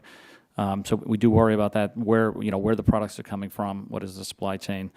Cybersecurity as well is a significant issue, and NTIA and in the Department of Commerce with our colleagues at NIST in particular do a lot of work there as well. And one of the big reports we did recently is how to counter botnets, which are a significant threat in this space as well too. So it's a little bit all of the above, and also working internationally with our global allies, so we all share similar concerns. I appreciate it. I just want to draw attention to that. I know we're having the intelligence reauthorization coming up, and I know there's a lot of work going on, partnering with private sector, government sectors, partners across the world, because that's going to be a big issue. We don't want to have a brownout of the United States of America as a result of our connectivity, frankly. Well, I guess my time is expired. Thank you, Mr. Chairman. I'll go back. Gentleman yields back. Chair now recognizes Mr. Kinzinger for 5 minutes. Thank you, Mr. Chairman, and thank you all for being here. I'd like to circle back on the 24 gigahertz ban, which I broached at the FCC oversight hearing in May. As I explained to the chairman and commissioners in May, my top priority when I come to work every day is U.S. national security and the safety of my constituents. Thankfully, Chairman Pai provided assurances to me and this committee that there was really nothing that is cause for concern, and he promised to work with us and other relevant agencies to assess and report cases of interference in order to mitigate future instances. But I'd like to ask some more technical questions, Mr. Knapp. It's my understanding there's nearly 40,000 high-powered fixed microwave links deployed in the 21.2 to 23.6 gigahertz band, which is adjacent to and directly below the 23.6 to 24 gigahertz band. These services are operating under the same out-of-band emission limits adopted for the 24 gigahertz band. And unlike with the 24 gigahertz band, there's no guard band separating this from the 23.6 to 24 gigahertz band. So have you been alerted to any interference to the passive band from those services at all? No. And how would NOAA's suggested out-of-band's emission limit for the 24 gigahertz impact 5G deployment in that band? So the question is the achievability of the level that they're talking about. And if it's set so stringent that nobody can meet it, it risks our ability to use that spectrum. Okay. And let me ask you a little bit about a little less controversial, the C-band. Mr. Cardenas and I wrote a letter to the FCC in January expressing thanks for working to clear spectrum for 5G, but also expressing our desire for the Commission to simultaneously strive to avoid unnecessary disruptions in the content-based services American consumers currently enjoy during the transition. Let me ask you again, sir. The Commission responded to our letter, and it seemed to confirm that it generally shares those goals. But would you please briefly explain how the Commission proposes to facilitate continuity in services with minimal disruption? Yes, we have several proposals before us about how to transition the spectrum. One of the objectives for the Commission all through this is that the incumbents would be protected and made whole. So although there are different approaches, and without going into some of the technical details about switching channels and so forth, we would ensure that they are accommodated. So you have multiple options with those overall values that you'll... Yeah. Okay. So, do you know when that is going to be decided by chance? so the chairman has said a bit later this year, as I mentioned in the testimony, that we'd have some action to report. Okay. And how is the FCC ensuring that important safety of flight services are protected from interference, such as the 4200 to 4400 megahertz band, also known as the flight altimeter band? And are you working on that with affected stakeholders? Yes. So it's often missed, and I think it came up before when we talked about this band just above it at 4200 to 4400. The radio altimeters are there. We need to make sure that they're protected as well. I think, when these different plans are looking at about different amounts of spectrum, and we have to understand if we get close what the trade-offs would be to protect them. Okay. Because I know, obviously, and that's a really important safety flight issue. And then, Mr. Clopin, I'm probably not saying your name right, I'm sorry. Oh, you got it. You did it? Whoa. Next generation national security systems and solutions are often spectrum dependent. What is the NTIA doing to ensure that there is adequate spectrum to accommodate growing national security requirements generally? Thank you very much for the question. And if you don't mind, I'm actually going to go back to 24 gigahertz real quickly. Just on, you raised the issue of other adjacent services of 24, and I just thought it was important to point out one of the distinctions there, and those are longstanding rules. And when they were originally set up, you had a much lower number, and these are generally traditionally fixed microwave deployments. So when you now are looking at an analysis here on 25G coming in there, it does change the scene a little bit. You're talking about intensive mobile use, high density areas. So this is why you go through this long, lengthy process of doing a study and taking opinions from study group 1, ITU, that brings in the parameters when you're looking at a 5G system. So it's not quite an exact comparison to look at the protection values that have existed before. Okay, and I'll just cut you off there because the other one's really broad and we're running out of time. But I thank you guys both for being here and your testimony, and I'll yield back. Gentleman yields back. Chair now recognizes Ms. Dingle for 5 minutes.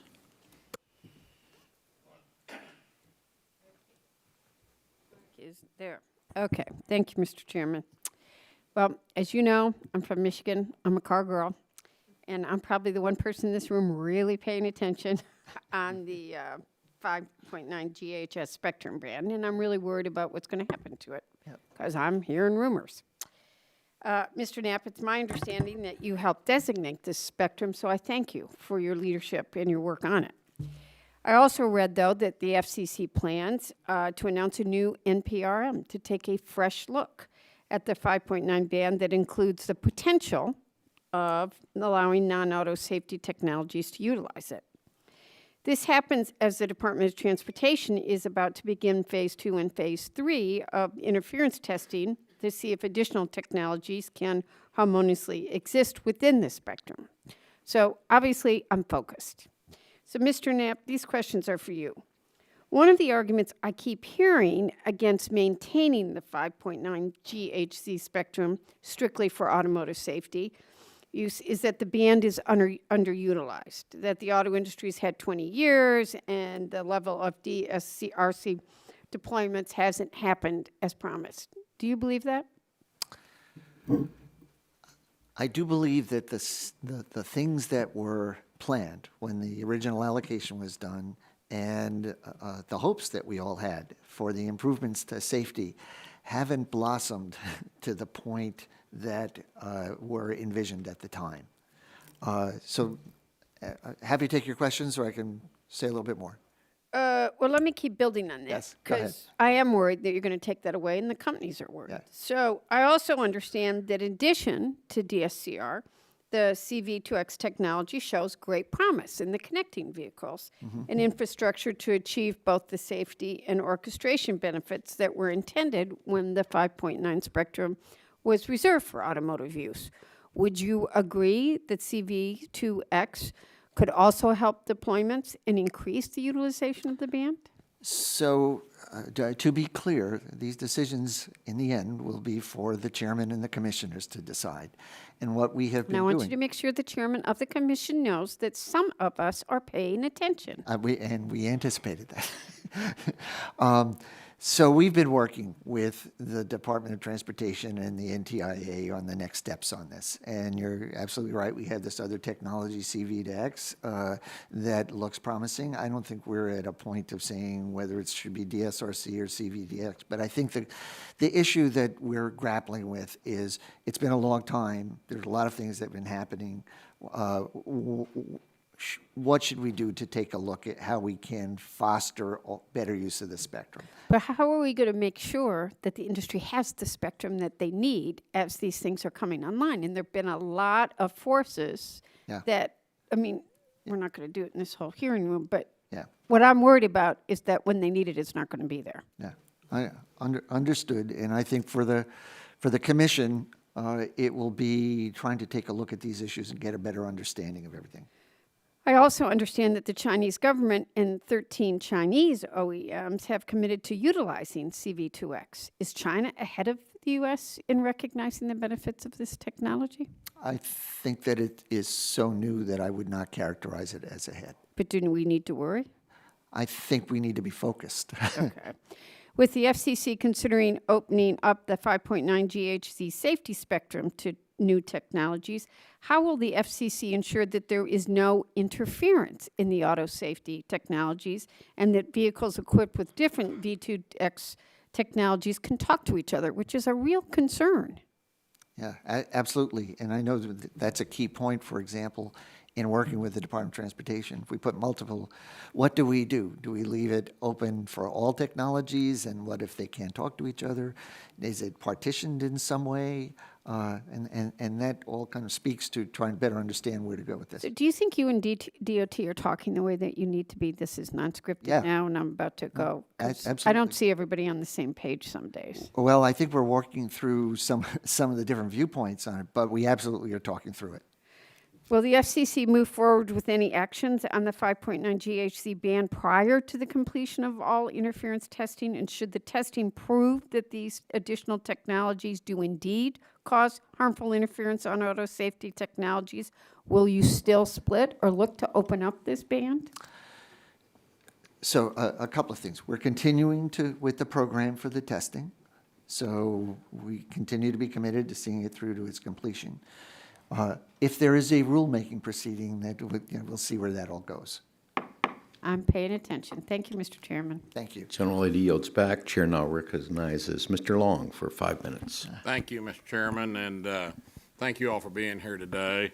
I am from Missouri, and another Missourian, Mark Twain, his publicist, telegraphed him one day, and if you don't know what a telegraph is, Google it. But he telegraphed him one day, and he said, "Need 2 pages, 2 days." Twain replied back, "No, can do 2 pages, 2 days. Can do 30 pages, 2 days. Need 30 days to do 2 pages." So I've spent the last 2 days coming up with 30 questions for you all, and after sitting here all morning and hearing the questions hashed and rehashed, I'm down to 1. So I want to ask one question. I'm going to yield back a lot of my time here in just a second. What do you mean good? Wasn't talking to you. Mr. Knapp, the 24 gigahertz band represents critical spectrum that could be used to implement 5G technology, and the Commission recently concluded a successful auction of that spectrum. But now, at the 11th hour, objections to the use of the band have been raised by some federal agencies. Were any of these objections raised on the record during the rulemaking process that resulted in the allocation of spectrum for commercial use? No. I yield back. Can I respond to that question? I would just disagree with Mr. Knapp's answer that concerns were not expressed. Thank you. Do you have anything else to add? I'm sorry, I didn't. No, I just wanted to state that in the interagency coordination process, the concerns over protecting the passive sensors was clearly raised and reflected in the FCC documents. Care to comment, Mr. Knapp? Sure. So And I rescind my yield back. The objection, I think, as Mr. Klobuchar said before, was not to allocating or using the spectrum for 5G. The question was about the upcoming World Radio Conference and what limits might come out of that. And the Commission's decision recognized that and said it was open if there was a submittal of validated studies about a different out-of-band emissions limit. Yeah, no, I agree with that statement. Okay, now, Mr. Chairman, I yield back. Gentleman yields back. Chair now recognizes Mr. Lujan for 5 minutes. Thank you very much, Mr. Chairman. Mr. Knapp, I want to start by reading a section of your testimony that I especially appreciated regarding 5G. You say, I quote, "Each generation of wireless service has brought with it new opportunities for innovation, enhanced the safety of our citizens, new businesses, and job creation, and improved our overall quality of life. If you ask 5 people what 5G is, you probably get 6 different answers.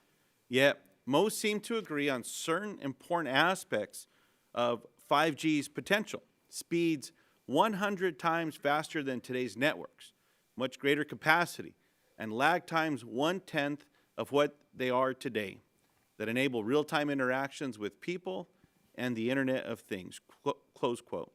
That sounds great, but here's the thing. Too many communities that I represent are still waiting for 4G in rural parts of America.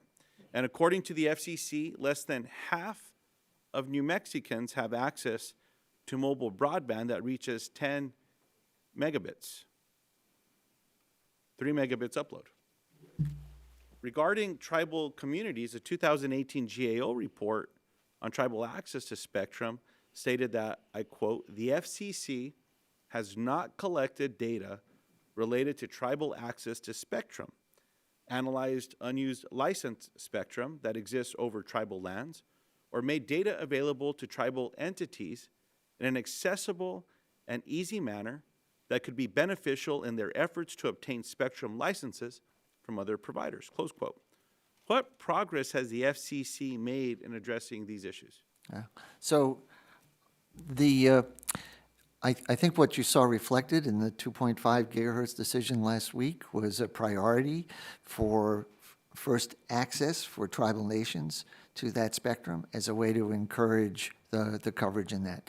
And we're also working across a number of fronts on better collection of information on the availability of service and policies that can support that deployment.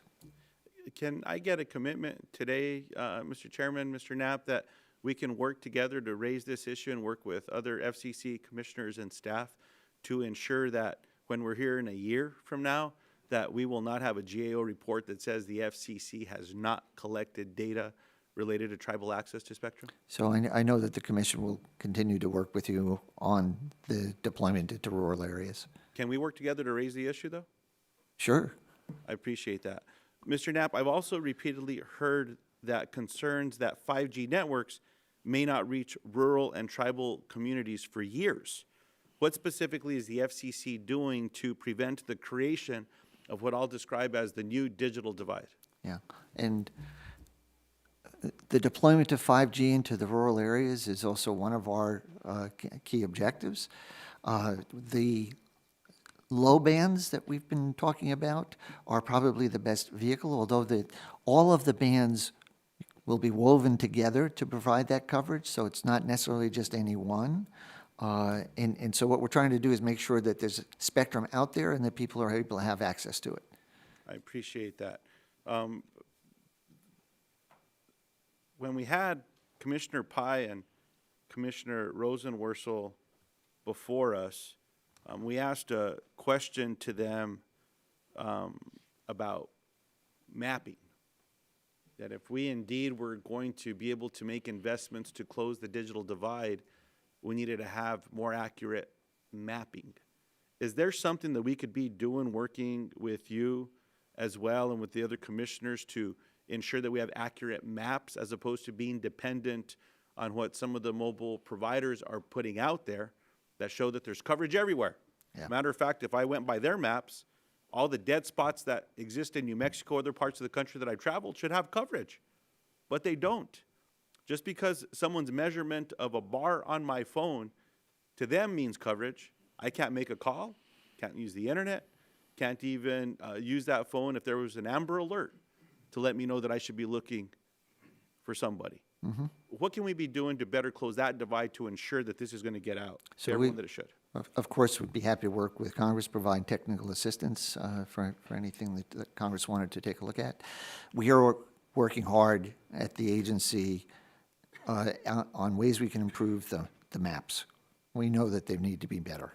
I appreciate that. Chairman, I thank you for your support with this important hearing, and to my colleagues on both sides of the aisle that have been stepping up to make sure that we're able to close these divides across the country and make use of spectrum as well. Thank you, Mr. Chairman. Thank you. Gentleman yields back. Chair now recognizes Mr. Flores for 5 minutes. Thank you, Mr. Chairman, and I appreciated this hearing and the witnesses that have been here. Mr. Knapp, I want to echo the comments of Ms. Dingle regarding the 5.9 gigahertz part of the spectrum.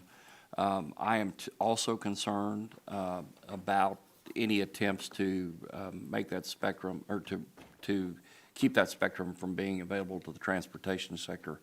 I think one of the reasons that we had a slow adoption is nobody dreamed 20 years ago about autonomous vehicles. Number one. Number two is the FCC set the standard, the DSRC standard, which maybe it shouldn't have done that. It should have made it available to the ecosystem to develop its own standard. So I encourage I'm glad that the FCC is doing the NPRM on this issue, but B, I encourage the FCC to look at this carefully so that it allows the autonomous vehicle space, that ecosystem, a chance to grow into it to fill that spectrum up before that spectrum is given away. So I encourage you to be very careful about that. as part of that NPRA, you may want to consider getting rid of the DSRC standard, since it had been widely adopted, so that the people, the stakeholders in the space will develop the standard that works. I know you've talked about cellular vehicle to everything technologies, but one of the challenges there is the latency that comes by going to cellular, then backhaul to go somewhere else, and then come back to the vehicles, when really we need to make sure that we allow for vehicle-to-vehicle communications using that set of spectrum. So again, I'm glad you're doing the NPRM, but Ms. Dingle and I and others will be paying close attention to that because there are important stakeholder interests that are involved in that space. Mr. Kloppen, as you know, the President recently announced his memorandum developing a sustainable spectrum strategy for America's future.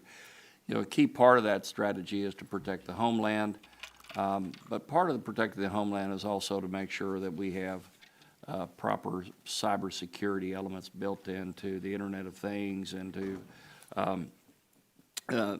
other ways to close off vulnerabilities that may exist as we begin to move forward with that memorandum. Can you tell us what can you expand on the administration's strategy in this regard to keep the cyber vulnerability low in the Internet of Things as part of the memorandum? Sure, and thank you very much for the question. Again, I'll preface this by focus a little more on the spectrum side, and I think the way we're viewing the national spectrum strategy is you know, while considering the security issues and the national security considerations, a little more directly on spectrum management. And then the administration has a number of other interagency activities happening to implement national security strategy, cybersecurity strategy, and those type of issues. So while there is an overlap, and I think increasingly going forward on the spectrum side, we do need to consider that. I think that the spectrum strategy is a little less focused on that. On the bigger issues there on IoT security and 5G security, I think probably my best response would be to come back to you on that and maybe welcome a dialogue with you and your staff. That'd be great, and when we do that, we'd like to talk about working with industry experts on this issue as well. Mr. Knapp, one of the things I was excited to hear about is what used to be a spectrum wasteland, and that's 95 gigahertz and above. In the hearing the FCC had, tell us about some of the things that may be available using that set of spectrum. Mr. Kloppen, I'll come to you and see if we've got any incumbents in that area that we have to worry about. Mr. Knapp. So I think back to when we opened up the spectrum in 1985 for what we called spread spectrum. Right. It was a dozen years before we saw Wi-Fi. So what we've really done here is opened up a huge amount of space for people to be creative and innovate. We've had, there is work going on around the world looking at different potential applications, potentially for improved security applications and so forth. I think it's a little early to tell. These signals tend to be very pinpoint. Right. They don't go very far, but they've got huge bandwidth. And they're attenuated by almost everything. So Yeah. as a geek, I'm pretty excited about it. Yeah, So you put your hand up in front, they stop. Yeah, so I'm hopeful that we can get something done. Mr. Kloppen, are there any incumbents that are potentially damaged by opening up the 95 gigahertz part of the spectrum? But 95 and above. That's what I have to come back and probably get a little more details on that. Are you looking anywhere above 95 or Well, there's 21 gigahertz from 95 and above that has been opened up by the FCC. I just want to make sure we haven't damaged any incumbent users. Yeah, and I know when the FCC does these proceedings, again, they coordinate through the IRAC, through the agency processes. So we did have comments back to the FCC that I believe were largely incorporated. Very good. Thank you. I yield back. Gentleman yields back. Chair now recognizes Mr. Engel for 5 minutes. Thank you, Chairman Doyle, Ranking Member Latta. I'd like to address the T-band. The T-band is radio spectrum located on portions of the 470 to 512 megahertz band. For decades in 11 major metropolitan areas around the country, the T-band has supported vital public safety radio communications for our first responders. It allows police, firefighters, and EMS to communicate even when cell towers, electricity, or the internet are down. It functions deep underground in tunnels and inside concrete buildings. But now, thanks to an outdated provision in the law, the FCC is required to reallocate and auction the T-band spectrum by 2021. I've heard from my constituents back home in New York, in Westchester, and the Bronx that this auction would endanger crucial public safety communications. Options for replacement spectrum are extremely limited. New York City Police, Fire, and Emergency Management Departments have said that there is no alternative spectrum available for them. Further, GAO completed a study last month which found that auctioning off the T-band radio spectrum without the availability of alternative spectrum would definitely jeopardize public safety in major metropolitan areas around the country. Mr. Knapp, let me ask you, are you familiar with the GAO study on the T-band? Do you have any reason to doubt its conclusion or that of the New York City Police, Fire, and Emergency Management Departments that auctioning off the T-band could jeopardize public safety in some of the nation's largest metropolitan areas? So I've been involved, obviously, with a lot of things at the agency, but actually it's been our Public Safety and Homeland Security Bureau that has been lead on this, and I'm not familiar with the report. Okay.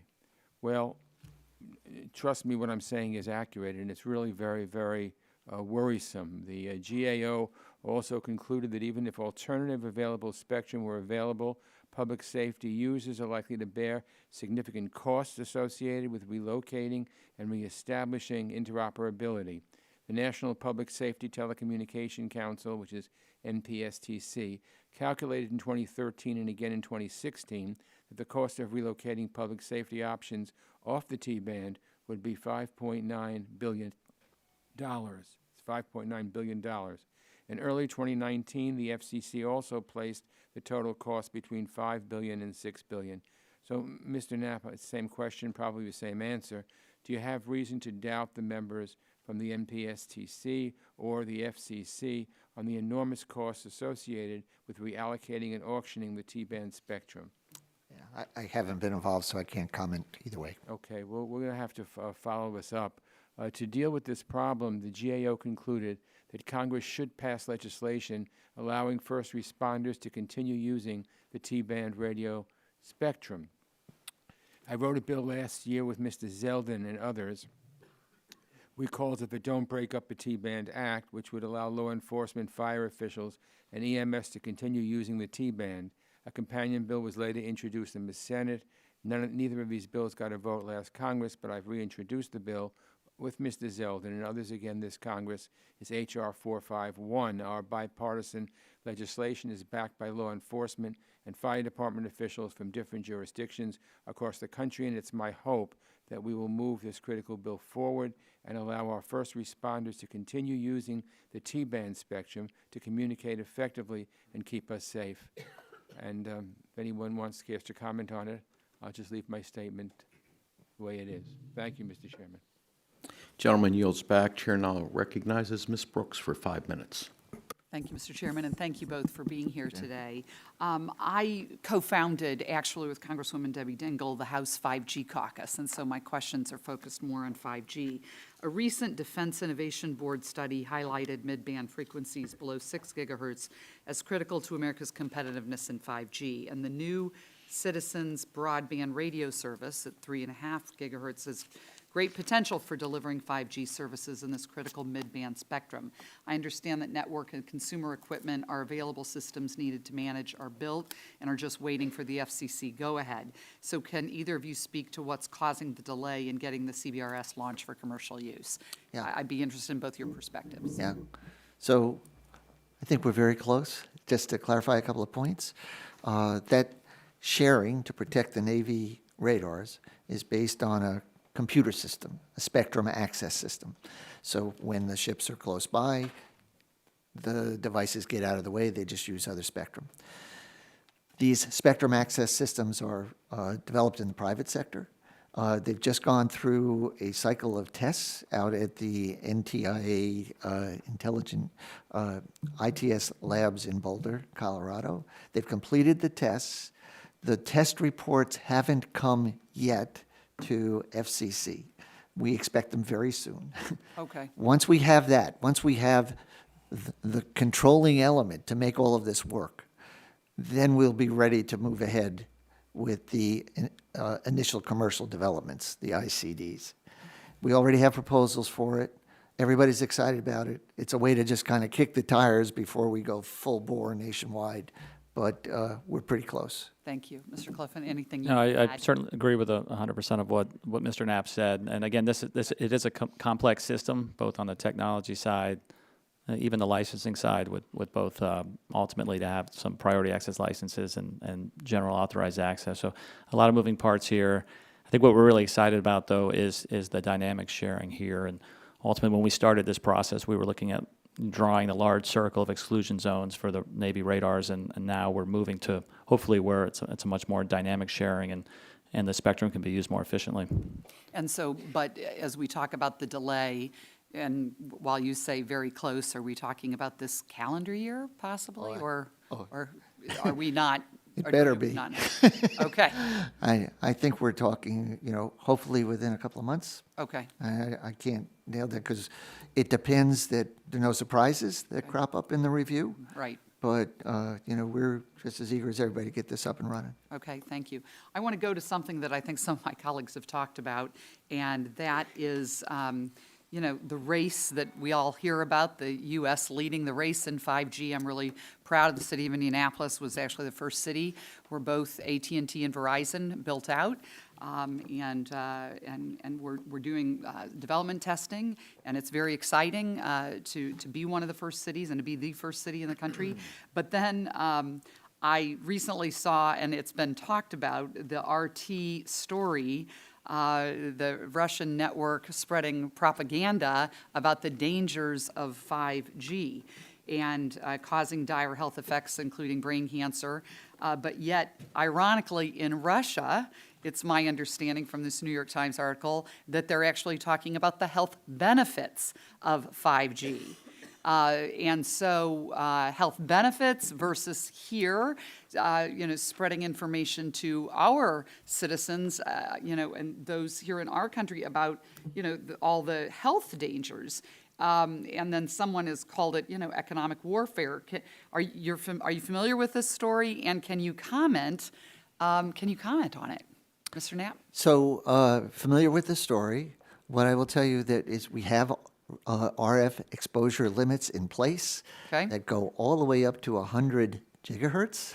Okay. We are not a health agency. We work closely with other agencies, particularly the FDA. The FDA issued a statement last year that the existing standards, they've reviewed all of the science, the existing standards should remain in place without major change. We also have an open proceeding. We're working hard to try and get next steps out on that as well. There's also a lot of work going on in the Institute of Electrical Engineers and another group called ICNERP. I won't go through the acronym, but includes scientists. And they're updating the standards a bit, but there's not a major change in what the standards are. It has more to do with test procedures and things like that. But I think what you're saying is that the health professionals are also engaged in this Yeah, as well. absolutely. Thank you. I yield back. General Leader yields back. Chair recognizes Mr. Wahlberg for 5 minutes. Thank you, Mr. Chairman, and thanks to the panel for being here. If there's one thing that's positive about being toward the end of the line here, get a chance to hear all the testimony. And with what's been discussed here today, I think there's an important trend that we fully need to consider, and that's the fact that new services drive new demand. It's very clear, and I appreciated your comments earlier on that. Mr. Knapp, given this demand, it's clear that everyone is going to have neighbors in their respective bands. The easy decisions probably are over. And as you know, the FCC is required to protect from harmful influence. So let me ask you, what does the FCC look at when making those determinations of what constitutes harmful interference? I'm thinking people have been trying to define harmful interference for as long as we've been in existence. So here's the rub of it. Technically, it's interference that would disrupt the service, cause it to go off the air.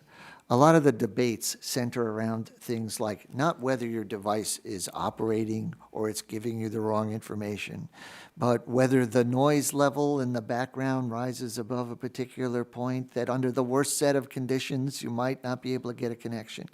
So in our rulemakings, we invite studies. We do an analysis of everything that has been submitted to come up with what we believe is a reasonable protection level that is not going to disrupt services. Do you account for legacy systems that may be less spectrally efficient? Yes. The one point I will get to is if we have an outlier that's a system that really is operating far outside of its lane, the question, and it depends what it is and how many people have got it and what the extent of deployment is, it may not be appropriate to have one outlier drive prevention of access to spectrum. Okay. Mr. Clopin, are there things we need to do on federal side to improve incumbents' efficient use of the spectrum? Sure, and thank you for the question. I think that's an ongoing question that I'm sure this committee, Congress, and NTI and others have asked for years. Yes, we're always interested in more efficient spectrum use, and I think sometimes the agency's use can be mischaracterized as inefficient. I'll give an example of spectrum bands. When we did the AWS look, we realized there were, 15, 16, 17, 18, many different federal systems operating who actually already share spectrum today. So in some ways, there's a lot of innovation on the federal side because we cram a lot of federal agency use into frequency bands. Having said that, we know there's always opportunities to be more efficient, and part of the challenges are that from an agency perspective, they're mission-driven, right? They're not driven to be spectrally efficient for the sake of the good of the order, right? I mean, they are driven to accomplish their mission, and Congress wants them to accomplish their mission. So it is sort of aligning where those incentives are, how we get a framework. And again, I'll come back to the National Spectrum Strategy where we're trying to determine how we do those processes better, how we incentivize agencies, and how collectively we do a better job of that. Okay. Thank you. Mr. Knapp, in cases where incumbents claim new entrants may harmfully interfere with their existing systems, how does the FCC weigh the criticality of certain services like providing for public safety? So public safety is always going to be a prime concern for the Commission to make sure that it's protected. So if we're looking at something where we think there would be a risk of interference to public safety, we try to figure out a way that we can make sure they're protected. To what extent can interference concerns be allayed without testing? So testing is, in some cases, testing is appropriate. I think the one thing you have to be a little bit concerned about that testing doesn't become a way to delay implementation of a new service. I mean, for many years, the Commission has acted without having to have tests in every case, just based on the analysis of what we have in the record. And there are times where, for example, in the white spaces and unlicensed and in the sharing with the intelligent transportation services, where to get a better understanding, we have to do tests. Okay. Thank you, and I yield back. Gentleman yields back. Last but certainly not least, Mr. Gianforte, you have 5 minutes to wrap it up. Thank you, Mr. Chairman, and thank you for the panelists today. My concern is rural deployment, being from Montana. We recently had Commissioner Carr. I was there with him, and I applaud him. He's been to 30 states as an FCC commissioner, experiencing on the ground, and he shared with me that Montana is probably worst of all 30 states he's been in for cell phone coverage. So what we do related to 5G is critically important. 5G will come to rural America if and only if these spectrum bands are available. My understanding is that mid-band spectrum is particularly important here. I am an electrical engineer. I can follow most of the discussion we're having. High-frequency spectrum has a very short range and is less suited for rural communities. Lower frequencies have better range, but challenges on throughput. This is why mid-band is so important, and of course you know this. Mr. Knapp, we've heard that a critical input for 5G is mid-band. I find it interesting that China has deployed 100 megahertz to multiple providers, given each one of their state-owned carriers this 100 megahertz band, while here in the U.S. we've only allocated 70 megahertz of licensed spectrum, and this hasn't been auctioned off yet. You've spoken about this today, but could you just, for the record, talk about when can we expect this spectrum to get to market? Yeah, absolutely. So let me just try to run through it fast and break it in pieces. So we talked about 2.5 and the things we've tried to do on the policy side to make that more flexible. Then you start moving up. You've got the NTIA studies with DOD of 3.1 to 3.45, or 3.55. So they're looking mostly at the upper 100 megahertz of that. Then we've got our Citizens Broadband Radio Service. The 70 that you're referring to, it's actually 150 megahertz that's available to everybody under kind of an unlicensed model. The 70 megahertz is what we're going to be auctioning next year. So, and there was a lot of interest from rural folks in that spectrum as well. Then we come up to the C-band at 3.7 to 4.2. Why, when you look at China, we have deployments in a lot of this spectrum, whereas China may not. We also are accommodating a lot of missions on the federal side that are very important as well, probably more than anybody else in the world. So it's sometimes a bigger challenge for us in accomplishing these transitions. But we've got a lot of activity going on trying to make mid-band available. Okay. And so you mentioned C-band. I'm interested in learning more about your efforts around the reallocation of C-band. As you consider the best way to reallocate this in a timely manner, I understand that if it's a private sale, there's really no build-out requirements. Is that correct for rural America? So this is an open proceeding. We're still getting new ideas seemingly every day to look at. So I don't. I know the chairman and commissioners are considering everything that is being presented to them, so nothing has really been decided at this point. So in fact, there may be build-out requirements attached to transfer of C-band? I think all of these issues are part of the package. And just for the record, I want to just reiterate that as we make spectrum available for 5G, if in part it's through private sales, we have to keep in mind that rural America wants to participate. And without build-out requirements, that would be difficult. There are entities using parts of that band today. And we've got to really be conscious of these areas of the country where the build-out is not as economically viable. That's why places like Montana lag behind. What else can we do to make sure that we get build-out in these rural areas? Yeah. So I've referred kind of earlier to more on the policy side. You know, we've actually had our technological advisory council looking at what we can do on the technical side, and it often comes down to money. And so I think there's a lot going on the policy side that I'm not directly involved in to try and make sure that happens. Okay. Well, we want to continue to work together to close this digital divide so we can have rural health care, education, and of course, economic development. It's critically important. So again, I thank you. And with that, Mr. Chairman, I yield back. Can I make just a quick comment, Sure. Congressman? Congressman, I just wanted to offer, too, from the NTIA perspective, outside of Spectrum, we're doing a lot of work there that I think you would appreciate. The American Broadband Initiative and the administration looking at these obstacles in rural areas in particular. And part of this is an acknowledgement that the federal government is actually a large landowner. So we're looking at ways to improve access to federal facilities, including federal fiber networks. So there are a lot of opportunities there as well.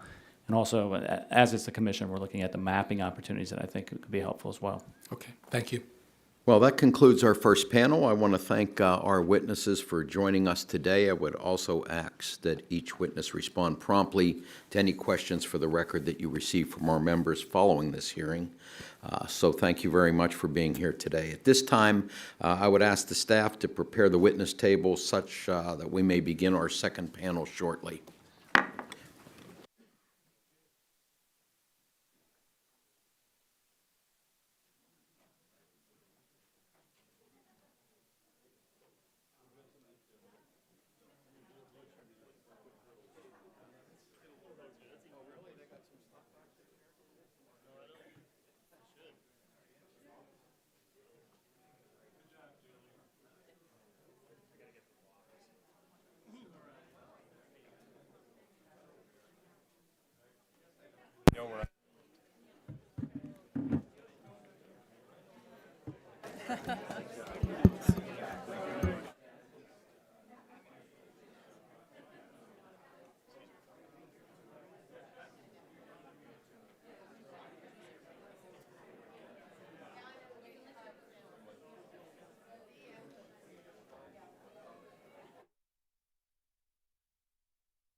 Test. Test.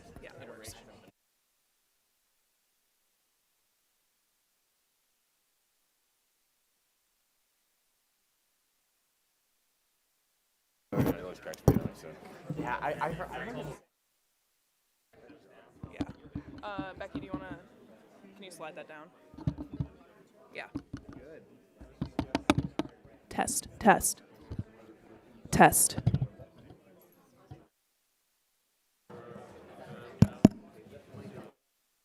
So much.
That's what we're supposed to do. Yeah.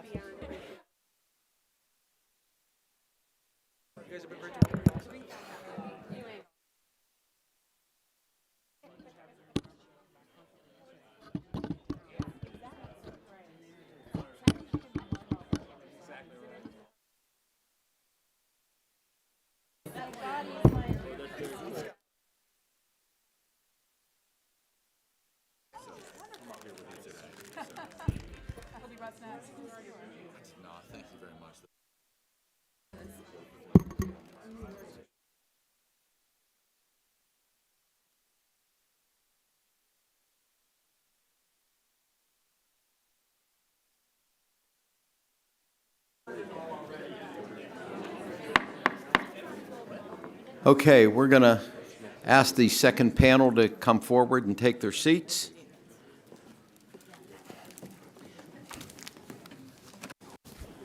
Sure. Do you want some water?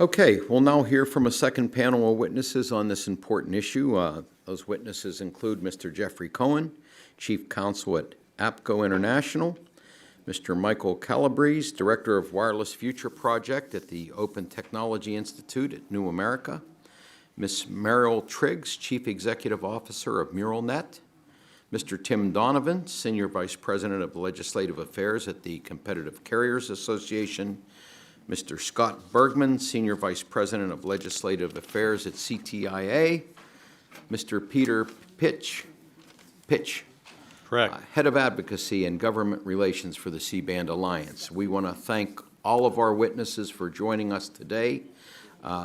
We look forward to your testimony. We will recognize each witness for 5 minutes to provide their opening statement. And since you were probably all sitting here for the first panel, you know about the lighting system. So when that light turns yellow, wrap up your remarks, and when it turns red, please finish up. So, Mr. Cohen, we'll start with you. You're recognized for 5 minutes. Well, Chairman Doyle and Ranking Member Latta, members of the subcommittee, thank you for the opportunity to appear before you today on behalf of APCO International. Founded in 1935, APCO was the world's largest and oldest organization of public safety communications professionals with over 33,000 members. I serve as APCO's Chief Counsel and Director of Government Relations. It's an honor to be back before this subcommittee. For many decades, public safety professionals have relied upon the availability of dedicated and interference-free spectrum for mission-critical communications ranging from essential 911 dispatch operations to radio communications among police, fire, and EMS responders. Today I will address 3 spectrum matters of pressing concern: the 6 gigahertz band, the T-band, and the potential of 5G technology. Beginning in August 2017, the FCC began to explore the potential of introducing new unlicensed operations into the 6 gigahertz band. This band is heavily encumbered by public safety for extremely reliable fixed point-to-point microwave links supporting backhaul for 911 dispatch and first responder radio communications. The plan advanced by the unlicensed community for sharing this band could result in the deployment of hundreds of millions of unlicensed devices, many of which would be managed by an automated frequency coordination mechanism. This has left APCO concerned because if the sharing mechanism fails, or consumers or equipment manufacturers disable or misuse the mechanism, or devices are allowed to operate outside the control of the mechanism, there is no way to reverse the resulting interference. There will be hundreds of millions of unlicensed devices out in the stream of commerce, and when interference occurs, that would mean the irreparable loss of communications critical to public safety. Switching over to the T-band, this spectrum is located in portions of the 470 to 512 megahertz band, available in 11 metropolitan areas available for public safety use. The 2012 spectrum legislation requires the FCC to reallocate and auction this spectrum by February 2021. With nowhere for public safety to move, Congress should repeal this provision. Further, there has been little, if any, interest expressed by potential bidders for this spectrum.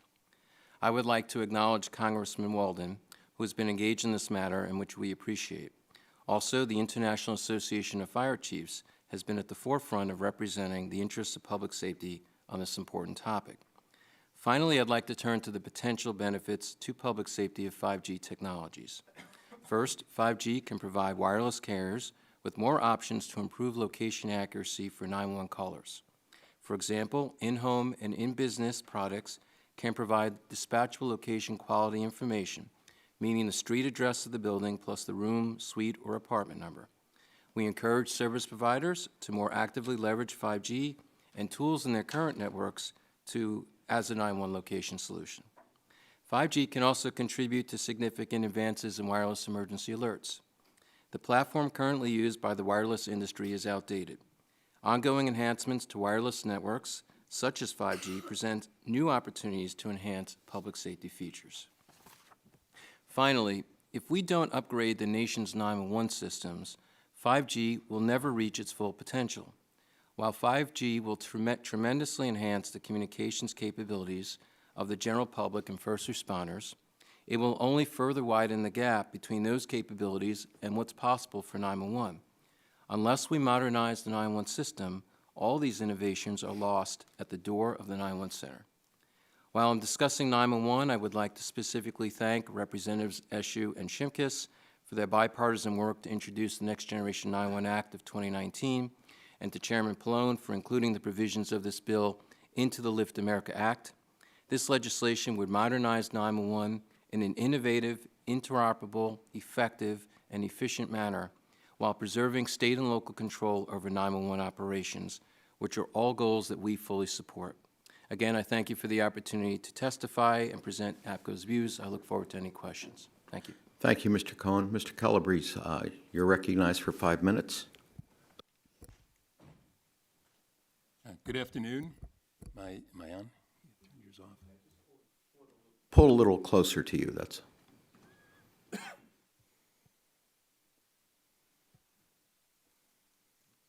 Yeah, it's not green, but we'll try this one. Okay. Good afternoon. My name is Michael Calabrese. I direct the Wireless Future Project at New America's Open Technology Institute. There are two fundamental reasons we believe it's critical to make substantially more mid-band spectrum available on a licensed, unlicensed, and shared basis. The first is that the most robust 5G wireless ecosystem will not be built out by mobile carriers alone on exclusively licensed spectrum. Like today's 4G ecosystem, America's 5G wireless future will rely on carrier networks for mobile, on-the-go use, but also on many thousands of complementary, high-capacity Wi-Fi, private LTE, and other networks deployed by individual enterprises and households. A second reason we need more unlicensed and shared spectrum is the critical need to assist rural and low-income communities that find themselves on the losing side of the digital divide. At least 20 million Americans, including 1 in 4 rural residents, still lack access to basic broadband service. More unlicensed and shared mid-band spectrum can serve as the public infrastructure that enables high-speed broadband in underserved areas at a fraction of the cost of trenching fiber. One historic step in this direction is the new Citizens Band radio service. By using dynamic database coordination, CBRS allows private operators to share this underutilized band with the military, fully protecting Navy radar from interference. Immediately above the CBRS band is C-band. We support the FCC's proposal to combine clearing and sharing in C-band to achieve 3 vital public interest outcomes. First, to reallocate a large portion of the band for mobile 5G. Second, to enable shared use of unused C-band spectrum for high-speed fixed wireless service in rural, small-town, and other underserved areas. And third, to protect existing earth stations from harmful interference. Consumer and taxpayer advocates remain concerned, however, that the FCC continues to consider proposals for a private auction that would needlessly transfer $10 to $30 billion or more to 4 foreign satellite companies that never paid for the public airwaves they use. A private auction would violate Section 309J and willfully ignore congressional intent and precedent. When the TV bands at 700 and later 600 megahertz were consolidated for auctions that raised $20 billion each, Congress twice passed legislation ensuring that local TV stations would receive either no windfall or, at most, incentive payments limited by a competitive reverse auction. Just as Congress in 2012 designated $7 billion to fund FirstNet, Congress should require a public auction and designate $10 billion or more to pay for rural broadband infrastructure. The FCC should hold a traditional public auction that consolidates existing earth stations into the upper portion of the band and requires auction winners to reimburse incumbents for reasonable costs. Congress should also direct the FCC to authorize coordinated shared access to unused spectrum across the entire C-band to support broadband build-out in rural and underserved areas. Moving up in frequency, OTI commends the FCC for its pending proposal to open the 5.9 and 6 gigahertz bands to fuel next-generation Wi-Fi. Wi-Fi today makes broadband connectivity more available, productive, and affordable for all. Next-gen Wi-Fi can likewise make 5G capabilities immediately available to all homes and businesses in rural, small-town, and exurban areas that may not see mobile carrier 5G for many years. The FCC's pending proposal for unlicensed sharing across the entire band, 1,200 megahertz in total, deserves your full support. The FCC's proposed rulemaking has one critical shortcoming, however.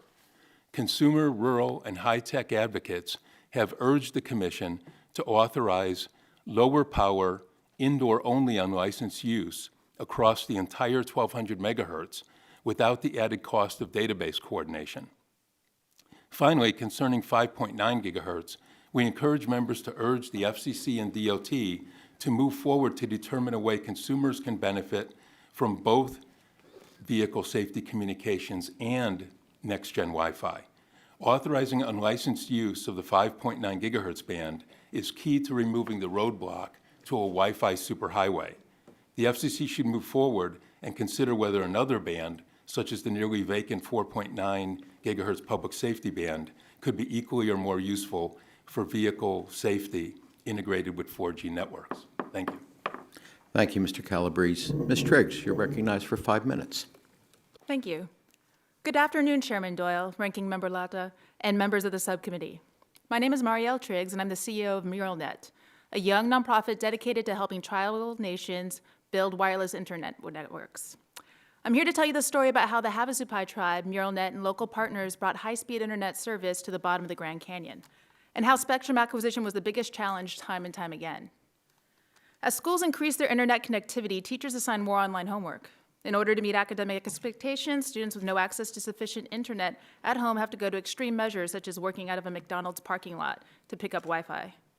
Rural areas are hit hard with only 60% of homes having broadband access, and on tribal lands, that number is halved to 30%. Martin Casado, the father of software-defined networking, and Brian Shee, an expert in E-rate policy, wanted to address the homework gap on tribal lands. In February of 2017, they founded MuralNet. LTE technologies had matured so equipment was cheap, reliable, and could be easily installed on existing structures. Network management platforms used to be prohibitively expensive, but now there were free open source software stacks in beta phase. Many anchor institutions already were connected to fiber. The remaining hurdle was spectrum for that last mile to homes, and educational broadband service spectrum in the 2.5 gigahertz range was perfect. It could travel far, penetrate trees, had high throughput, and was protected from interference through licensing. But applications have been frozen since the mid-90s, and we worked to find a solution. In the spring of 2017, Dr. Chad Hamill of Northern Arizona University vetted MuralNet and connected us with Councilwoman Ophelia Wadahamaji Corliss of the Havasupai tribe. Their village of Supai is home to about 400 members and is located at the bottom of the Grand Canyon. Travel there requires a helicopter or an 8-mile hike through difficult terrain. We asked the FCC for special temporary authorization to use EBSA channels over Supai. We thought it would take 2 weeks for approval, but it actually took 4 months. In February of 2018, the Havasupai tribe was granted access, and within a few days, they made their first high-speed internet connection through their own network. It took Niles Radio Communications and MuralNet half a day to install the network equipment on the rim of the Grand Canyon. It provides signal to the whole town, with the village center having broadband speeds. The network was a success, so we applied for a permanent license, and this was the second hurdle, and it took a year to obtain. The delay was due to the FCC's efforts to utilize fallow EBS spectrum by changing the 2.5 gigahertz licensing rules. They proposed opening applications through a tribal priority window, an educational priority window, and then auction off what was remained. I learned everything I could about the FCC policy from organizations like Schools, Health, and Libraries, Broadband Coalition, and the National EBS Association. Councilwoman Ophila Wadahamaji-Corliss and I met with decision makers in DC, telling them of the success of our pilot.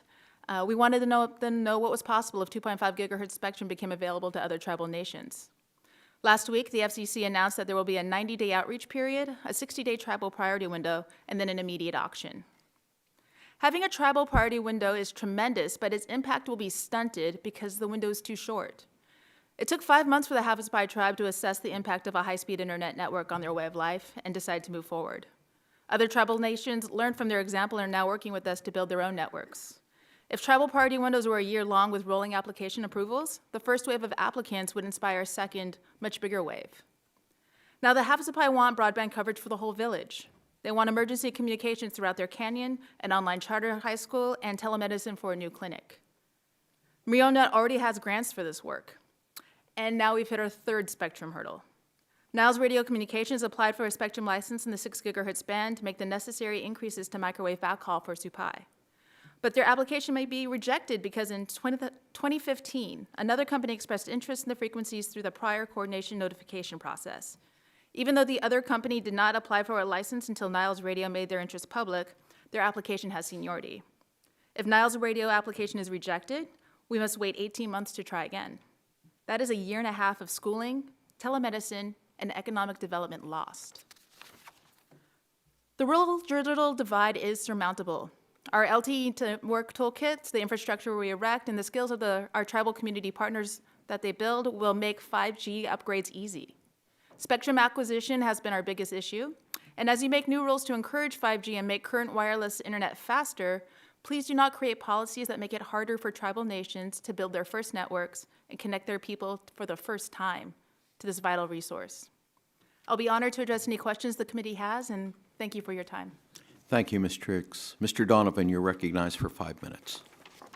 Chairman Doyle, Ranking Member Latta, and members of the subcommittee, thank you for the opportunity to testify about how to best use finite taxpayer-owned spectrum resources to support ubiquitous wireless service across the United States. CCA is the nation's leading association for competitive wireless providers, representing carrier members ranging from small rural providers serving fewer than 5,000 customers to regional and nationwide providers serving millions, as well as vendors and suppliers that provide products and services throughout the wireless communications ecosystem. This hearing is timely. Our future is indeed wireless. There are now more wireless connections than people in the United States. The National Center for Health Statistics reports that over half of all adults live in wireless-only households. What's more, the share of adults that primarily rely on a smartphone to access the internet has nearly doubled since 2013. While Americans continue to cut the cord, today's wireless services power so much more than voice calls. Mobile connections power new technologies and improve quality of life across the United States. These services rely on a tremendous and increasing amount of wireless data with no signs of slowing down. 5G will supercharge these services and enable new services, some not yet even imagined. To make this future a reality, all carriers must have meaningful opportunity to access sufficient spectrum. And while the potential of 5G is exciting, without the right spectrum policies in place to make spectrum available for competitive carriers to serve rural areas, rural America will be left behind. Congress has established several guiding policies to foster fair and transparent opportunities for all carriers to access spectrum on a level playing field. Policymakers should continue to support these policies. 1, spectrum must be made available in sufficiently small license sizes while respecting technological use cases and power levels to ensure that competitive carriers that serve rural areas have a true, meaningful opportunity to gain access. 2, standards within spectrum bands must be interoperable to support roaming and viable equipment ecosystems. 3, enough spectrum must be made available to support competition as bands are brought to market. And 4, auctions should be designed with incentives for small entities and to serve rural and tribal areas and designed to avoid unnecessarily complex and unpredictable processes. These policies should apply to spectrum allocated for wireless use in low, mid, and high-frequency bands. Greenfield opportunities do not exist in the frequencies best suited to support our wireless future, so we must make all efforts to reallocate spectrum from inefficient users. The Spectrum Now Act may unlock new opportunities through smart policies to support research and development. CCA thanks Representatives Matsui and Guthrie for introducing this bill and supports its consideration. While low-band spectrum provides a strong foundation for wireless service with vast coverage, and high-band spectrum promises blistering speeds and capacity, mid-band spectrum balances both characteristics.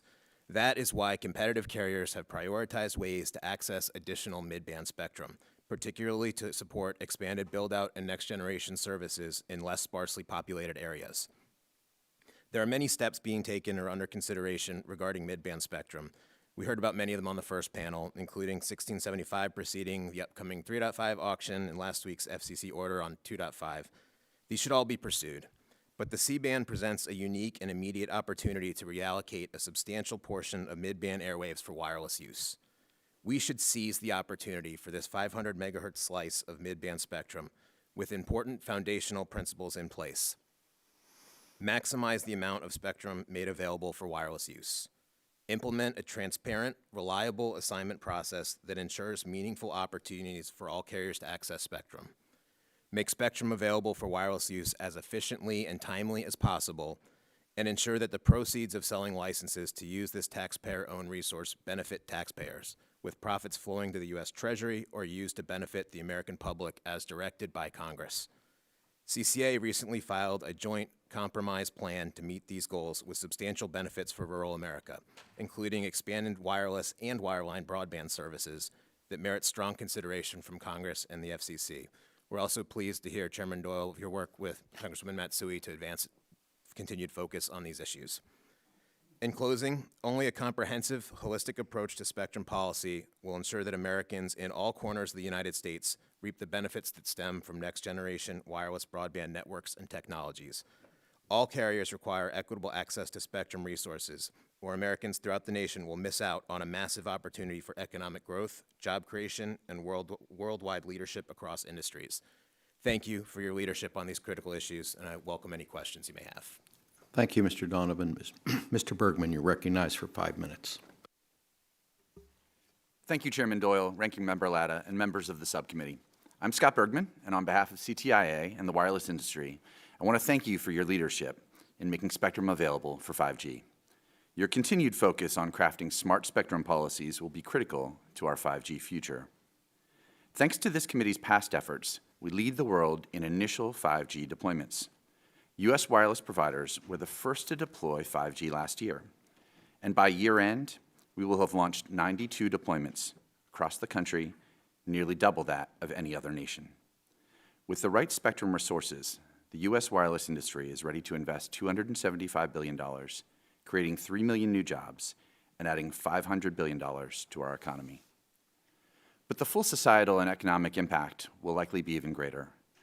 U.S. entrepreneurs will leverage new 5G platforms to lead the world in tomorrow's advancements in healthcare, public safety, transportation, robotics, the environment, and every other key sector. But every benefit we expect to reap from 5G is predicated on the availability of spectrum. It's the building block of everything we do. We led the world in 4G and benefited from economic growth, jobs, and the emergence of the wireless ecosystem. Not surprisingly, other nations saw those benefits and have been aggressive in identifying spectrum for 5G. Fortunately, we know the roadmap for success, and all of the above spectrum policy focused on low, mid, and high-band spectrum.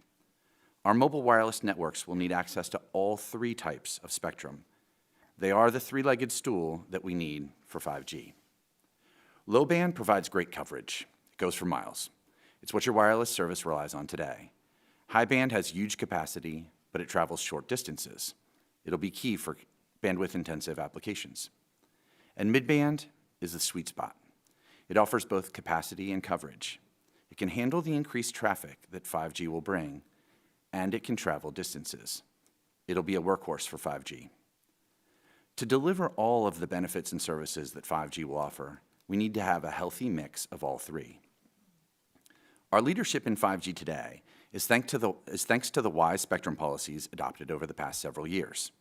We applaud Congress and the FCC for pushing low-band spectrum into the market through the broadcast incentive auction. Providers are busy building out this spectrum today. And to their credit, the FCC just successfully concluded the second of 3 planned high-band auctions scheduled for this year. As a result, we're leading the world in high-band availability, but other nations are scrambling to catch up. To keep our 5G leadership, mid-band will be the key. The challenge is that we're behind globally today. Our key rivals will have 4 times the amount of licensed mid-band spectrum above 3 gigahertz available by 2020. Chairman Pai and the FCC deserve credit for working hard to catch up. The FCC recently finalized the rules for the license portion of the 3.5 gigahertz band, and we're eager for the FCC to resolve its C-band proceeding, which has the potential to make available hundreds of megahertz of mid-band spectrum. The administration is also reviewing the 3.45 gigahertz band, part of the larger 3100 to 3550 band, which Congress identified last year in the Mobile Now Act. We appreciate this committee's continued focus on efficient use of spectrum by government users, including the recently introduced Spectrum Now Act. The opportunities for midband are there. It's now about execution. We need to free up hundreds of megahertz of midband, and fast. Even as you focus on these national priorities, we must maintain our leadership on the international stage through the 2019 World Radio Communications Conference. This includes advancing 5G in the 24 gigahertz band, which the FCC just auctioned for over $2 billion. We urge Congress to ensure that our U.S. positions reinforce our 5G leadership and do not undermine access to critical bands that have already been made available for 5G. We must be unified across government and respect the interagency process to free up more spectrum. Mr. Chairman, we look forward to working with you and the committee to craft spectrum policies that meet the needs of wireless users, to rapidly address our nation's mid-band needs, and to provide a consistent pipeline of high, mid, and low-band spectrum. Thank you for the opportunity to testify today, and I welcome your questions. Thank you, Mr. Bergman. Mr. Pitch, you have 5 minutes. Thank you, Mr. Chairman. My name is Peter Pitch. I'm the Executive Vice President for Government Affairs for the C-Band Alliance, CBA. I'd like to thank you, Mr. Chairman, and Ranking Member Latta and the other members of the subcommittee for this opportunity to explain the efforts of the C-band satellite operators and what they're doing to make mid-band spectrum available for 5G. The United States is at risk of falling behind in the global race to 5G. Countries like China, Korea, Japan, many others, have made more mid-band spectrum available to 5G than we have. That's a problem for U.S. 5G leadership and security. Mid-band spectrum is the Goldilocks band for 5G because it has the right balance of coverage and capacity, especially in rural America. And the portion of the mid-band known as C-band is especially well suited for 5G. But repurposing the C-band for 5G is complicated. First, all the major television and radio networks, Fox, NBC, ESPN, NPR, and religious broadcasters rely on C-band to deliver programming to nearly 120 million television and radio households. The other complication is that each of the operating satellite companies has a non-exclusive right to use the full 500 megahertz, which means that no one satellite operator alone can make that spectrum available for 5G. To solve these challenges, the 4 satellite companies that are providing C-band services in the continental United States have formed a consortium called the C-band Alliance, and we've developed a proposal to assign and clear 5G spectrum as soon as possible. Here's how it'll work. The C-band will clear the lower 200 megahertz of the C-band, that's 40% of the spectrum, for 5G within 36 months. This should lead to spectrum assignments in the first half of 2020, years ahead of the alternative approaches. Some economists have calculated that for each year the rollout of 5G is delayed, the U.S. economy would lose $50 billion in GDP. Making this spectrum available quickly will also foster a more secure 5G vendor ecosystem. The C-band's proposal that we have put forward is the only proposal that fully protects existing satellite services. We have the expertise and know-how to clear the lower 200 megahertz. We'll assume substantial costs to make that spectrum available, and the fiber alternatives are not timely and suitable. I want to move to the transparency of our plan. We have publicly filed our auction design, customer commitments, band plan, transition implementation process, and other key aspects of our plan. The FCC will be involved throughout this process, will be fully accountable. The FCC will be involved, for example, in approving the auction design and issuing licenses, and as one of the members raised, determining build-out requirements and so on. Finally, our proposal is fair. CBA member companies have committed to delivering a significant portion of the auction proceeds to the U.S. government. We are also committed to working with the Congress and this committee to assure that that goal is met. The CBA members are undertaking substantial risk and expense to clear 40% of their spectrum and break the 5G logjam to make this spectrum available years ahead of the alternatives. In short, our proposal is the fastest way to repurpose C-band spectrum for near-term benefits for U.S. consumers, workers, businesses, and U.S. security. We look forward to working with you, Mr. Chairman. Thank you, Mr. Pitch. That concludes our opening statements from our second witness panel. We'll now move to member questions, and I'll start by recognizing myself for 5 minutes. Mr. Donovan, the C-band Alliance has proposed an entirely private transaction in the C-band that would make 180 megahertz available for mobile broadband. Do you think this is enough spectrum to meet our nation's mid-band needs for 5G?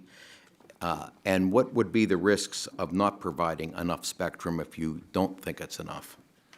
Thank you, Mr. Chairman. So we have heard from our carriers that you really, in this spectrum, need a minimum of 60 megahertz or so. More is better to provide a meaningful service on that. If you only free up 180 megahertz for wireless use, that's a maximum of 3 licenses. If we want to talk about putting spectrum in the hands of competitors that serve rural areas, that's not enough to go around. So we need to be able to free up more spectrum to make sure that there's competitive marketplace for more than 3 licenses to make sure that there's enough spectrum available for those to serve rural areas. Thank you. Let me ask you this, Mr. Donovan. One of this subcommittee's priorities is to help facilitate the deployment of rural broadband and close the digital divide. Would a private transaction by the C-band Alliance, even if it included a donation to the Treasury, help your members deploy broadband in rural America? I think we don't have the transparency into the private transaction to have that type of assurance. The plan that we have put forward on the record not only frees up additional spectrum, but pushes fiber further out into rural areas to support expanded fiber broadband access as well as backhaul for 5G, while also freeing up additional spectrum for 5G services. Mr. Calabrese, how would you respond to that question? Yeah, we actually, vastly prefer the proposal that's been put forward by CCA and the smaller cable systems and Charter. For the reasons, I think most of the reasons that Tim mentioned, that there is return back to the public, would be a public auction that would be more transparent and fair. It seems to have a side benefit of pushing fiber out, although legislation would be preferable so that return to the public could be designated for specifically rural and underserved areas, which it wouldn't be if it was simply a public auction. And we also worry a bit if the FCC went ahead with this proposal, it sort of has a blank check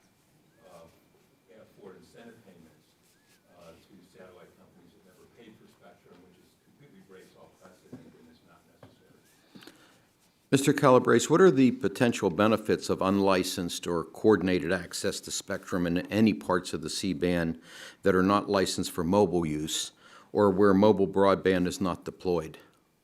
Right, that's a very much overlooked portion of the FCC's notice of rulemaking. They also propose that in whatever portion, or the upper portion of the band that remains in service with fixed satellite use, that you can open that for coordinated shared access for high-capacity point-to-multipoint in rural areas, very much the same way a spectrum access system will be used in CBRS to protect the Navy. Tech companies just put out an engineering study last week that shows why this is the case. And in fact, you could actually authorize sharing across the entire band using a database mechanism just like you do in the adjacent CBRS. Thank you. Mr. Pitch, in your testimony, you note that your proposal for the disposition of C-band includes asking spectrum holders that relinquish spectrum to make voluntary payments to the Treasury. How do you propose that transaction would occur, and what is the legal authority for that type of donation? Thank you, Mr. Chairman, for the question. We have looked at the legality, and we are confident it is legal to make, for private parties to make contributions to the Treasury.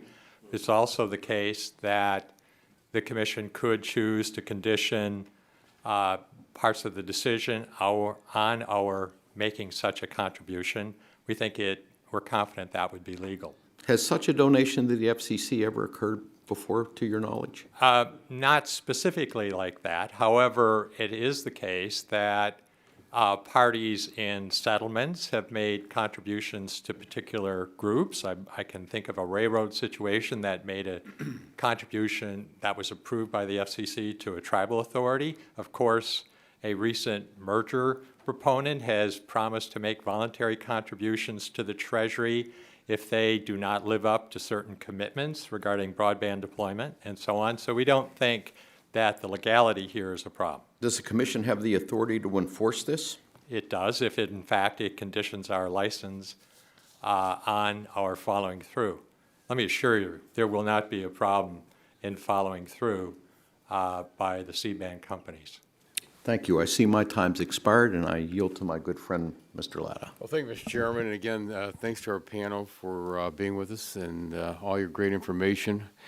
Again, there is certainly no shortage of discussion topics when it comes to spectrum. One that factored heavily in the testimony of several of our witnesses is C-band and the different proposals for harnessing this prime mid-band real estate for 5G. I also appreciate the Chairman's invitation to work together on this, and also along with Ms. Matsui, and it's my hope that we can all engage in a very productive conversation toward a solution that could address some other priorities while it turbocharges our transition to 5G.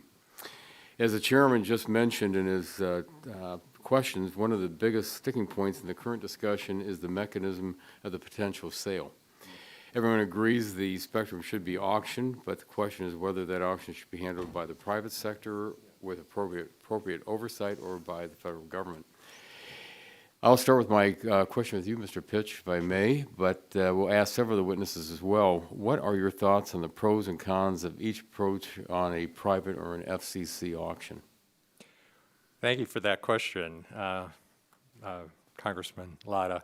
First off, as I indicated, our approach would assign spectrum early next year.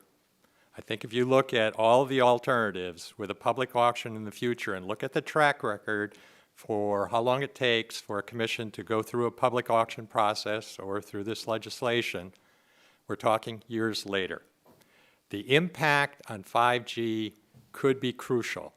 China, Korea, Japan, the UK, Germany, Spain, Italy, Sweden, the UK, and Qatar, Australia all have much more spectrum available or will have before the end of 2020. This proposal balances the interests of the incumbents. There's discussion about what happens and could we do more. It's important to realize that on some of those fiber-based proposals, Disney, Fox, Discovery, CBS, Viacom have all said they do not think that that fiber solution is appropriate. Under our approach, the members of this committee will be able to look at one entity who will be fully accountable for clearing spectrum quickly for 5G and make sure that all of those viewers and listeners at home are getting ESPN and NPR. Okay, thank you. Mr. Calabrese, and if I could, if you could do them in about 30 seconds, I'd appreciate that.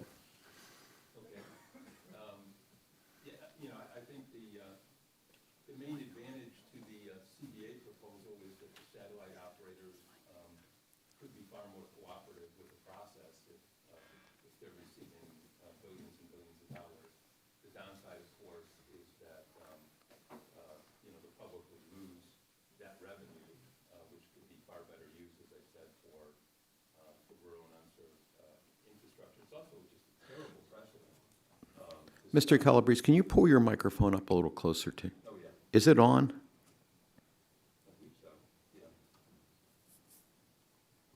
Oh, okay. There we go. It wasn't. Yeah, they replaced it, but I didn't turn it on. Sorry about that. And then it would also be, we believe, just a terrible precedent to set, because we're moving, as Julie Knapp said earlier, we're moving into an era where all the new spectrum we make available is going to be in bands that are in use but underutilized. And so for sharing, for consolidating, as we did with the broadcasters earlier, we should do here now, we can't be paying off unnecessarily these incumbents. The commission has the authority to consolidate them, modify licenses. We should take advantage of that. Mr. Bergman? So I think, thank you, Congressman, for the question, and I think you're focused on exactly the right band. We recognize that this has exactly those criteria that I talked about earlier, the balance of coverage and capacity. So this is exactly the right place to focus. Our members have different perspectives on the question of whether it should be a public auction or a private auction, but I think what they all agree on is we need to find opportunities for hundreds of megahertz of mid-band spectrum.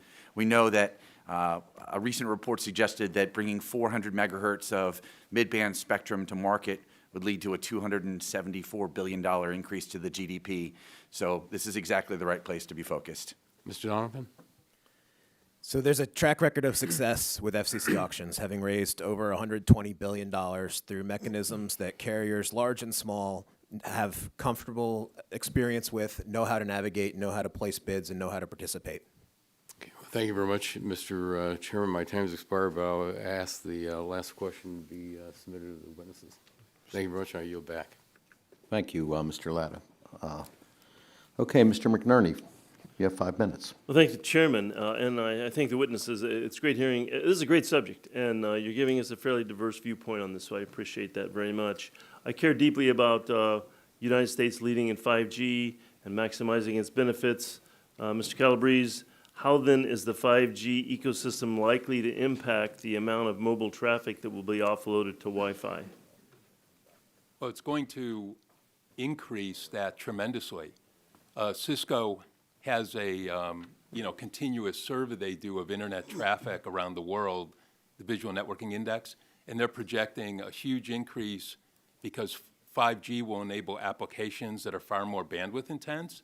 And every time that happens, the typical consumer wants to use those same applications. In fact, 80% of use is indoors. And so indoors, they'll use Wi-Fi. And so they project a spike in Wi-Fi use if consumers are going to get the benefit of 5G everywhere. So what would happen to U.S. leadership in 5G if we don't make more unlicensed spectrum available? Well, we've always been ahead. We invented unlicensed spectrum and Wi-Fi and all these great innovations, and we will in turn fall behind.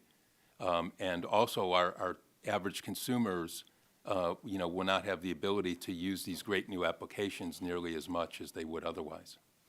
Great. In your written testimony, you mentioned that relocating the 5.9 band to unlicensed spectrum would create a very high-capacity Wi-Fi super band. What kind of benefits would that lead to in our communities?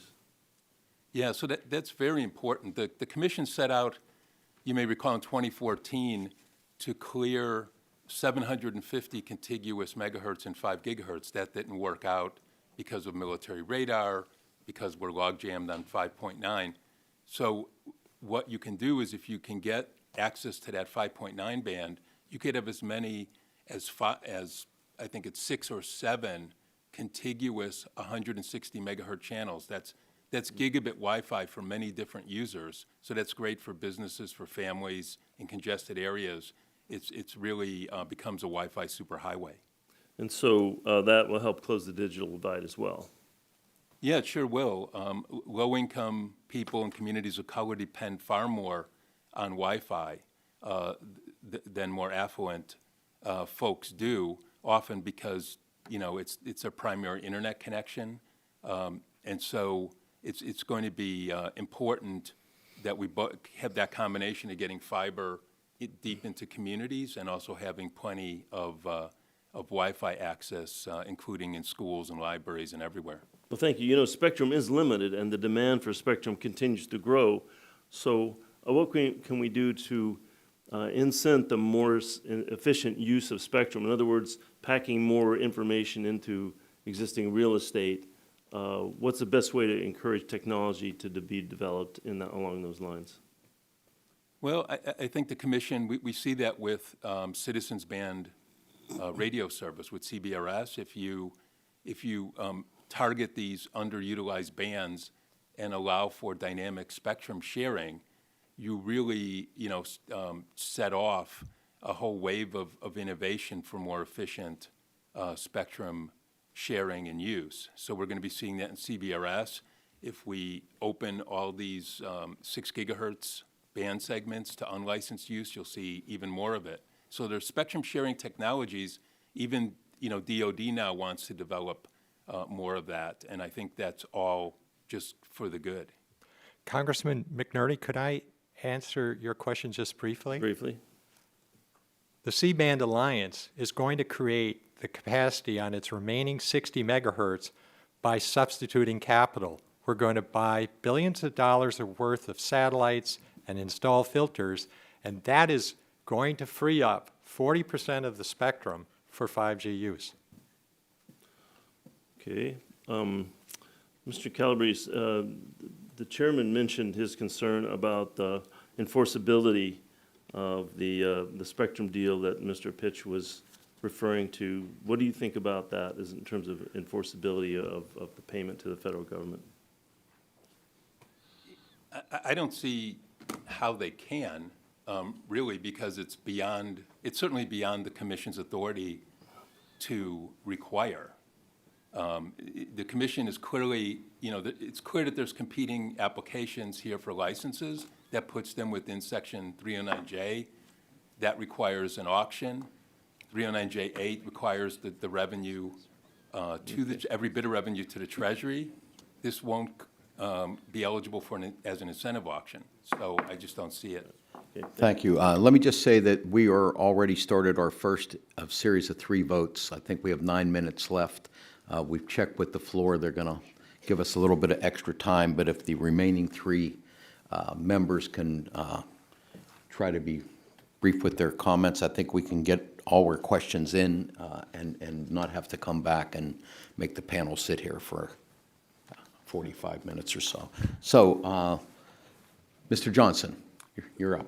Thank you, Mr. Chairman. And one quick administrative task, request to enter into the record this letter from Chairman Pai to the ranking member on science, space, and technology dealing with the recently completed 24 gigahertz office. Without objection, so ordered.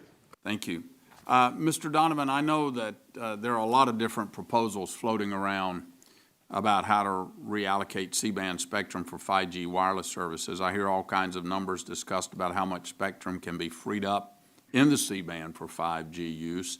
Some proposals talk about freeing up 200 megahertz of spectrum. Other proposals say that close to 400 megahertz of spectrum can be made available. Still, other proposals suggest that the spectrum should be made available in different stages.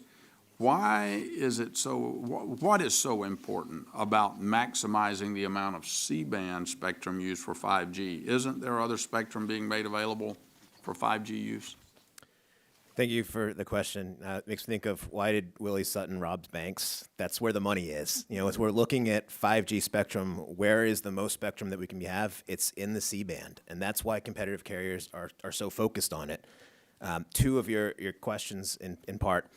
So it's important to make it available all at once so that an equipment ecosystem develops and all carriers have an opportunity to access the spectrum without any carrier getting a lead in the market or just disrupting economies of scale for smaller carriers to be able to get access to spectrum.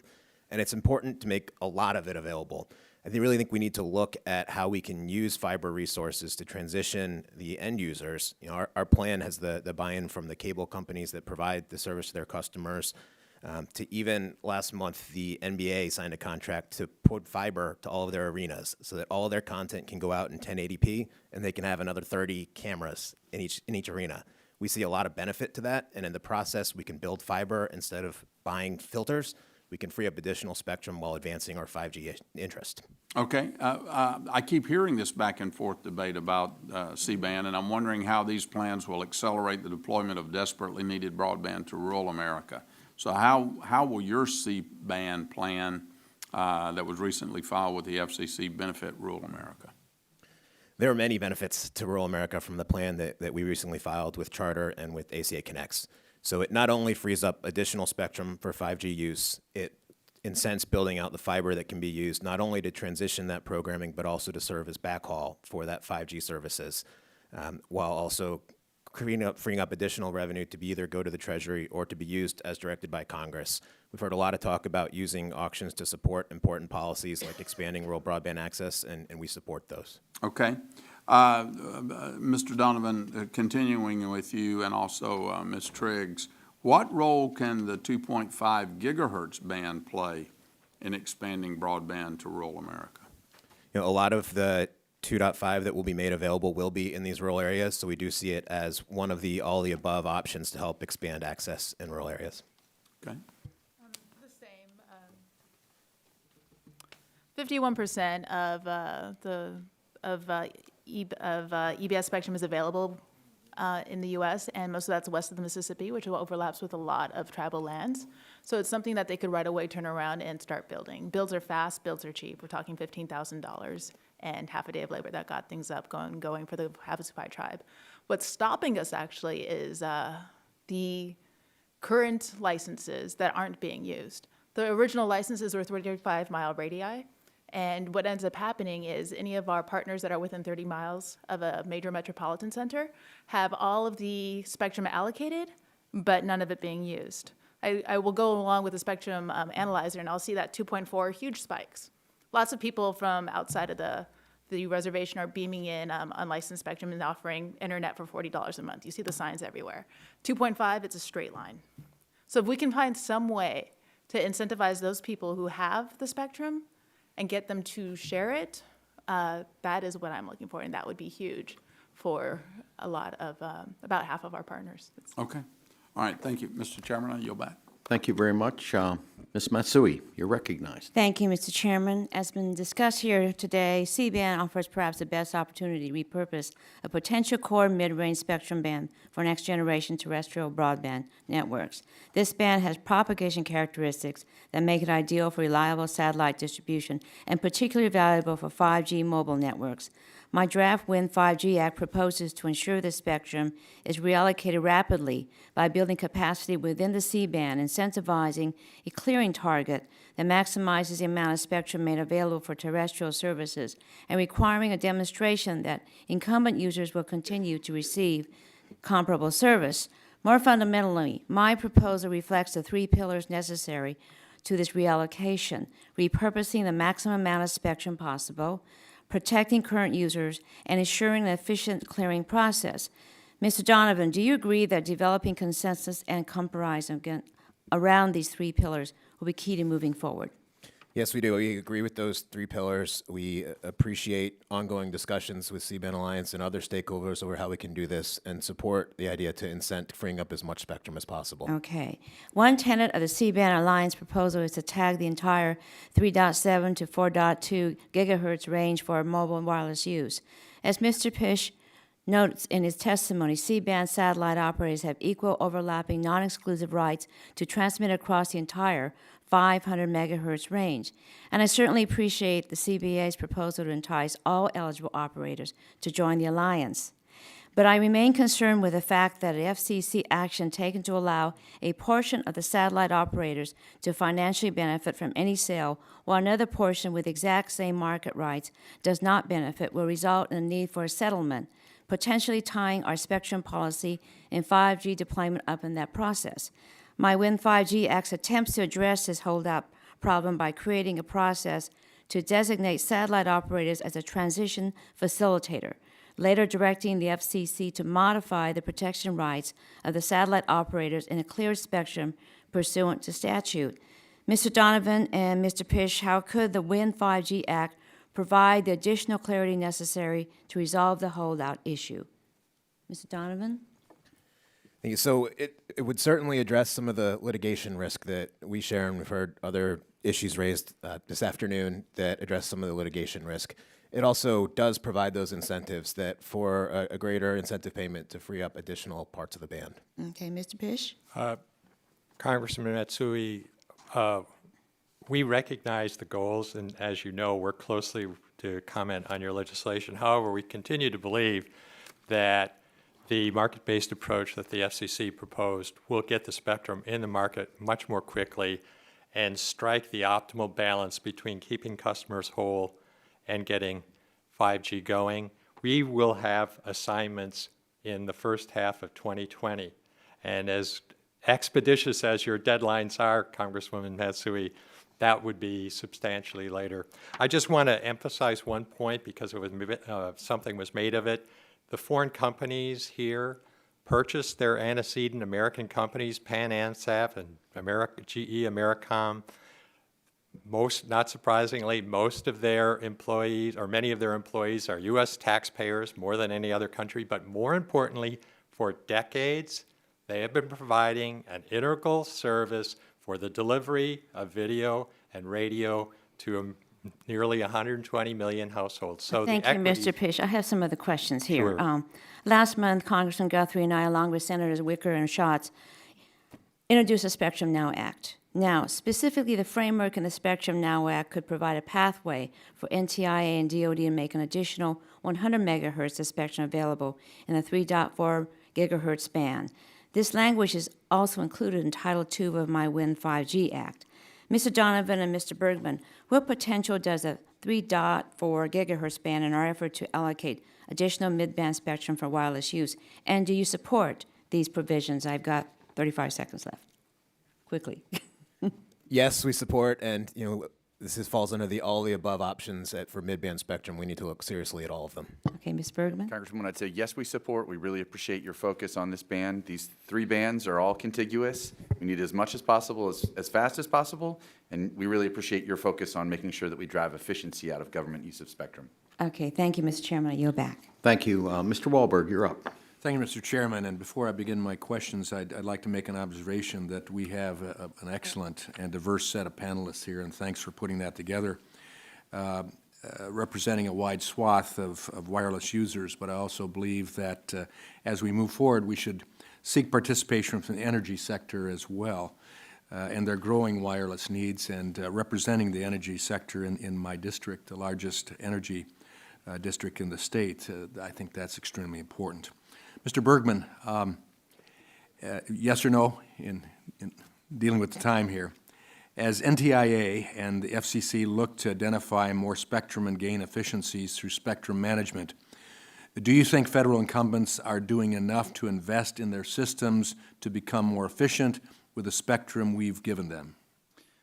I think they're working hard to try to perform very important missions, but the challenge is always lack of incentives.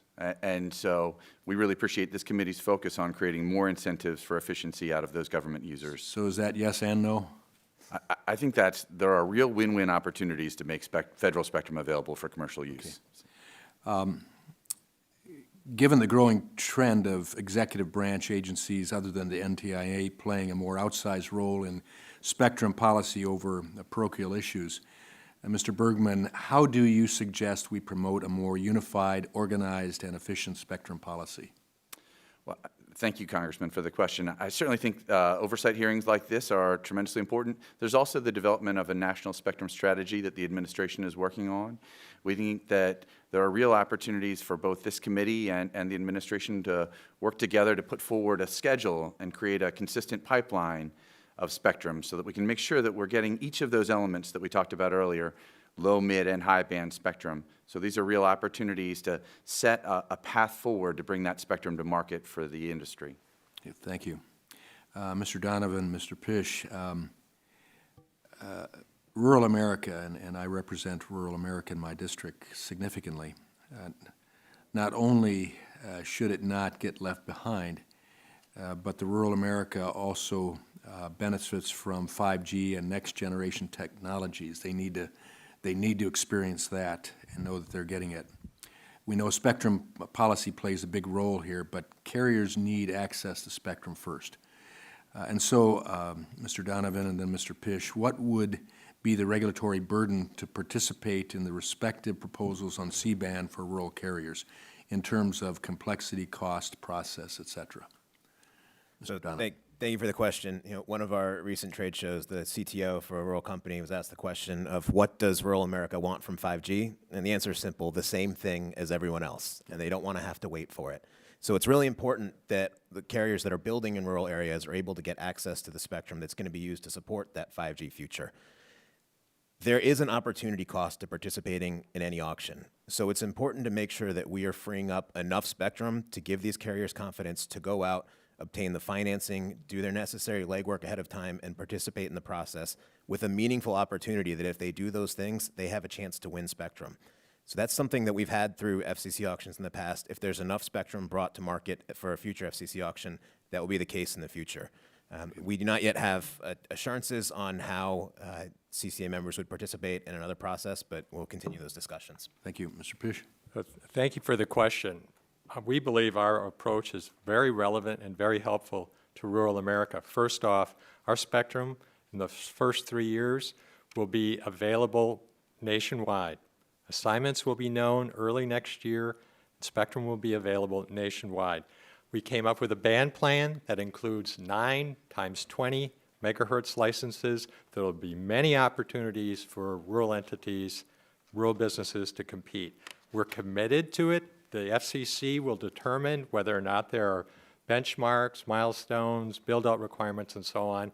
We're committed to working with all of those. And then the last thing I'll say is that our approach, unlike some of the fiber proposals, will assure that rural households are able to get ESPN and NPR all through this process. Okay, thank you. I yield back. Okay, Mr. Gardenis, it's up to you to get us down to votes. All right. Yes. Thank you, Mr. Chairman. I'll paraphrase down to my most pertinent questions and points. There are a lot of proposals out there on how best to reallocate the spectrum. Mr. Donovan and Mr. Pitch, please help explain the key differences between your plans by providing very brief responses to each of the following questions. How much spectrum are you proposing to reallocate? Mr. Donovan and then Mr. Pitch. At least 370 megahertz. 200 megahertz within 3 years, as much as available after that, we're efficient. Okay, phase in. How much will it take until this spectrum is available to its new owners? The first set of spectrum within 18 months, additional sets within 3 years, with the most remote areas within 5 years. This is a key difference. Assignments will be known in the first half of 2020, which means people can contact their vendors right away. Okay, thank you. Does your proposal depend on an FCC-led auction or a private sale? FCC auction. Private sale overseen by the FCC. Will your plan provide proceeds to the U.S. Treasury? Yes. Yes. Okay. Does your plan include any investments in infrastructure?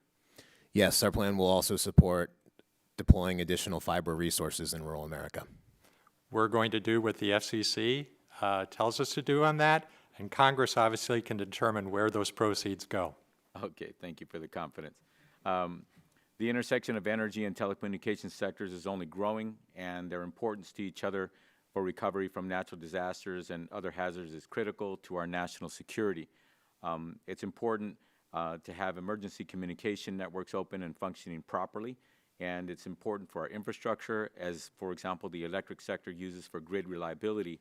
I think it's important that the FCC protect communications within our power grid. In addition to that, I understand that the 6 gigahertz band of spectrum used by energy and water utilities is being considered for unlicensed purposes. I think it's important that the FCC take a balanced approach to the reallocation of spectrum to ensure that critical communications are not disrupted. I yield back the balance of my time, Mr. Chairman. Thank you, Mr. Cardenas. Well, that concludes our hearing for today. I want to remind members that pursuant to committee rules, they have 10 business days to submit additional questions for the record to be answered by the witnesses who have appeared. I ask each witness to respond promptly to any such questions. Chair also requests unanimous consent to end the following documents into the record: an ex parte letter from T-Mobile, a letter from ITS America, a report from CTIA, a statement from R Street, a letter from the electric water utilities. Without objection, so ordered. At this time, the subcommittee is adjourned. Thank you. Walk over. I think Cardenas would have lobbed you a softball if he had 2 more minutes. Actually, I wish I had gotten more questions. Nice to meet you. Oh, sorry. Jeez. Yeah, I think.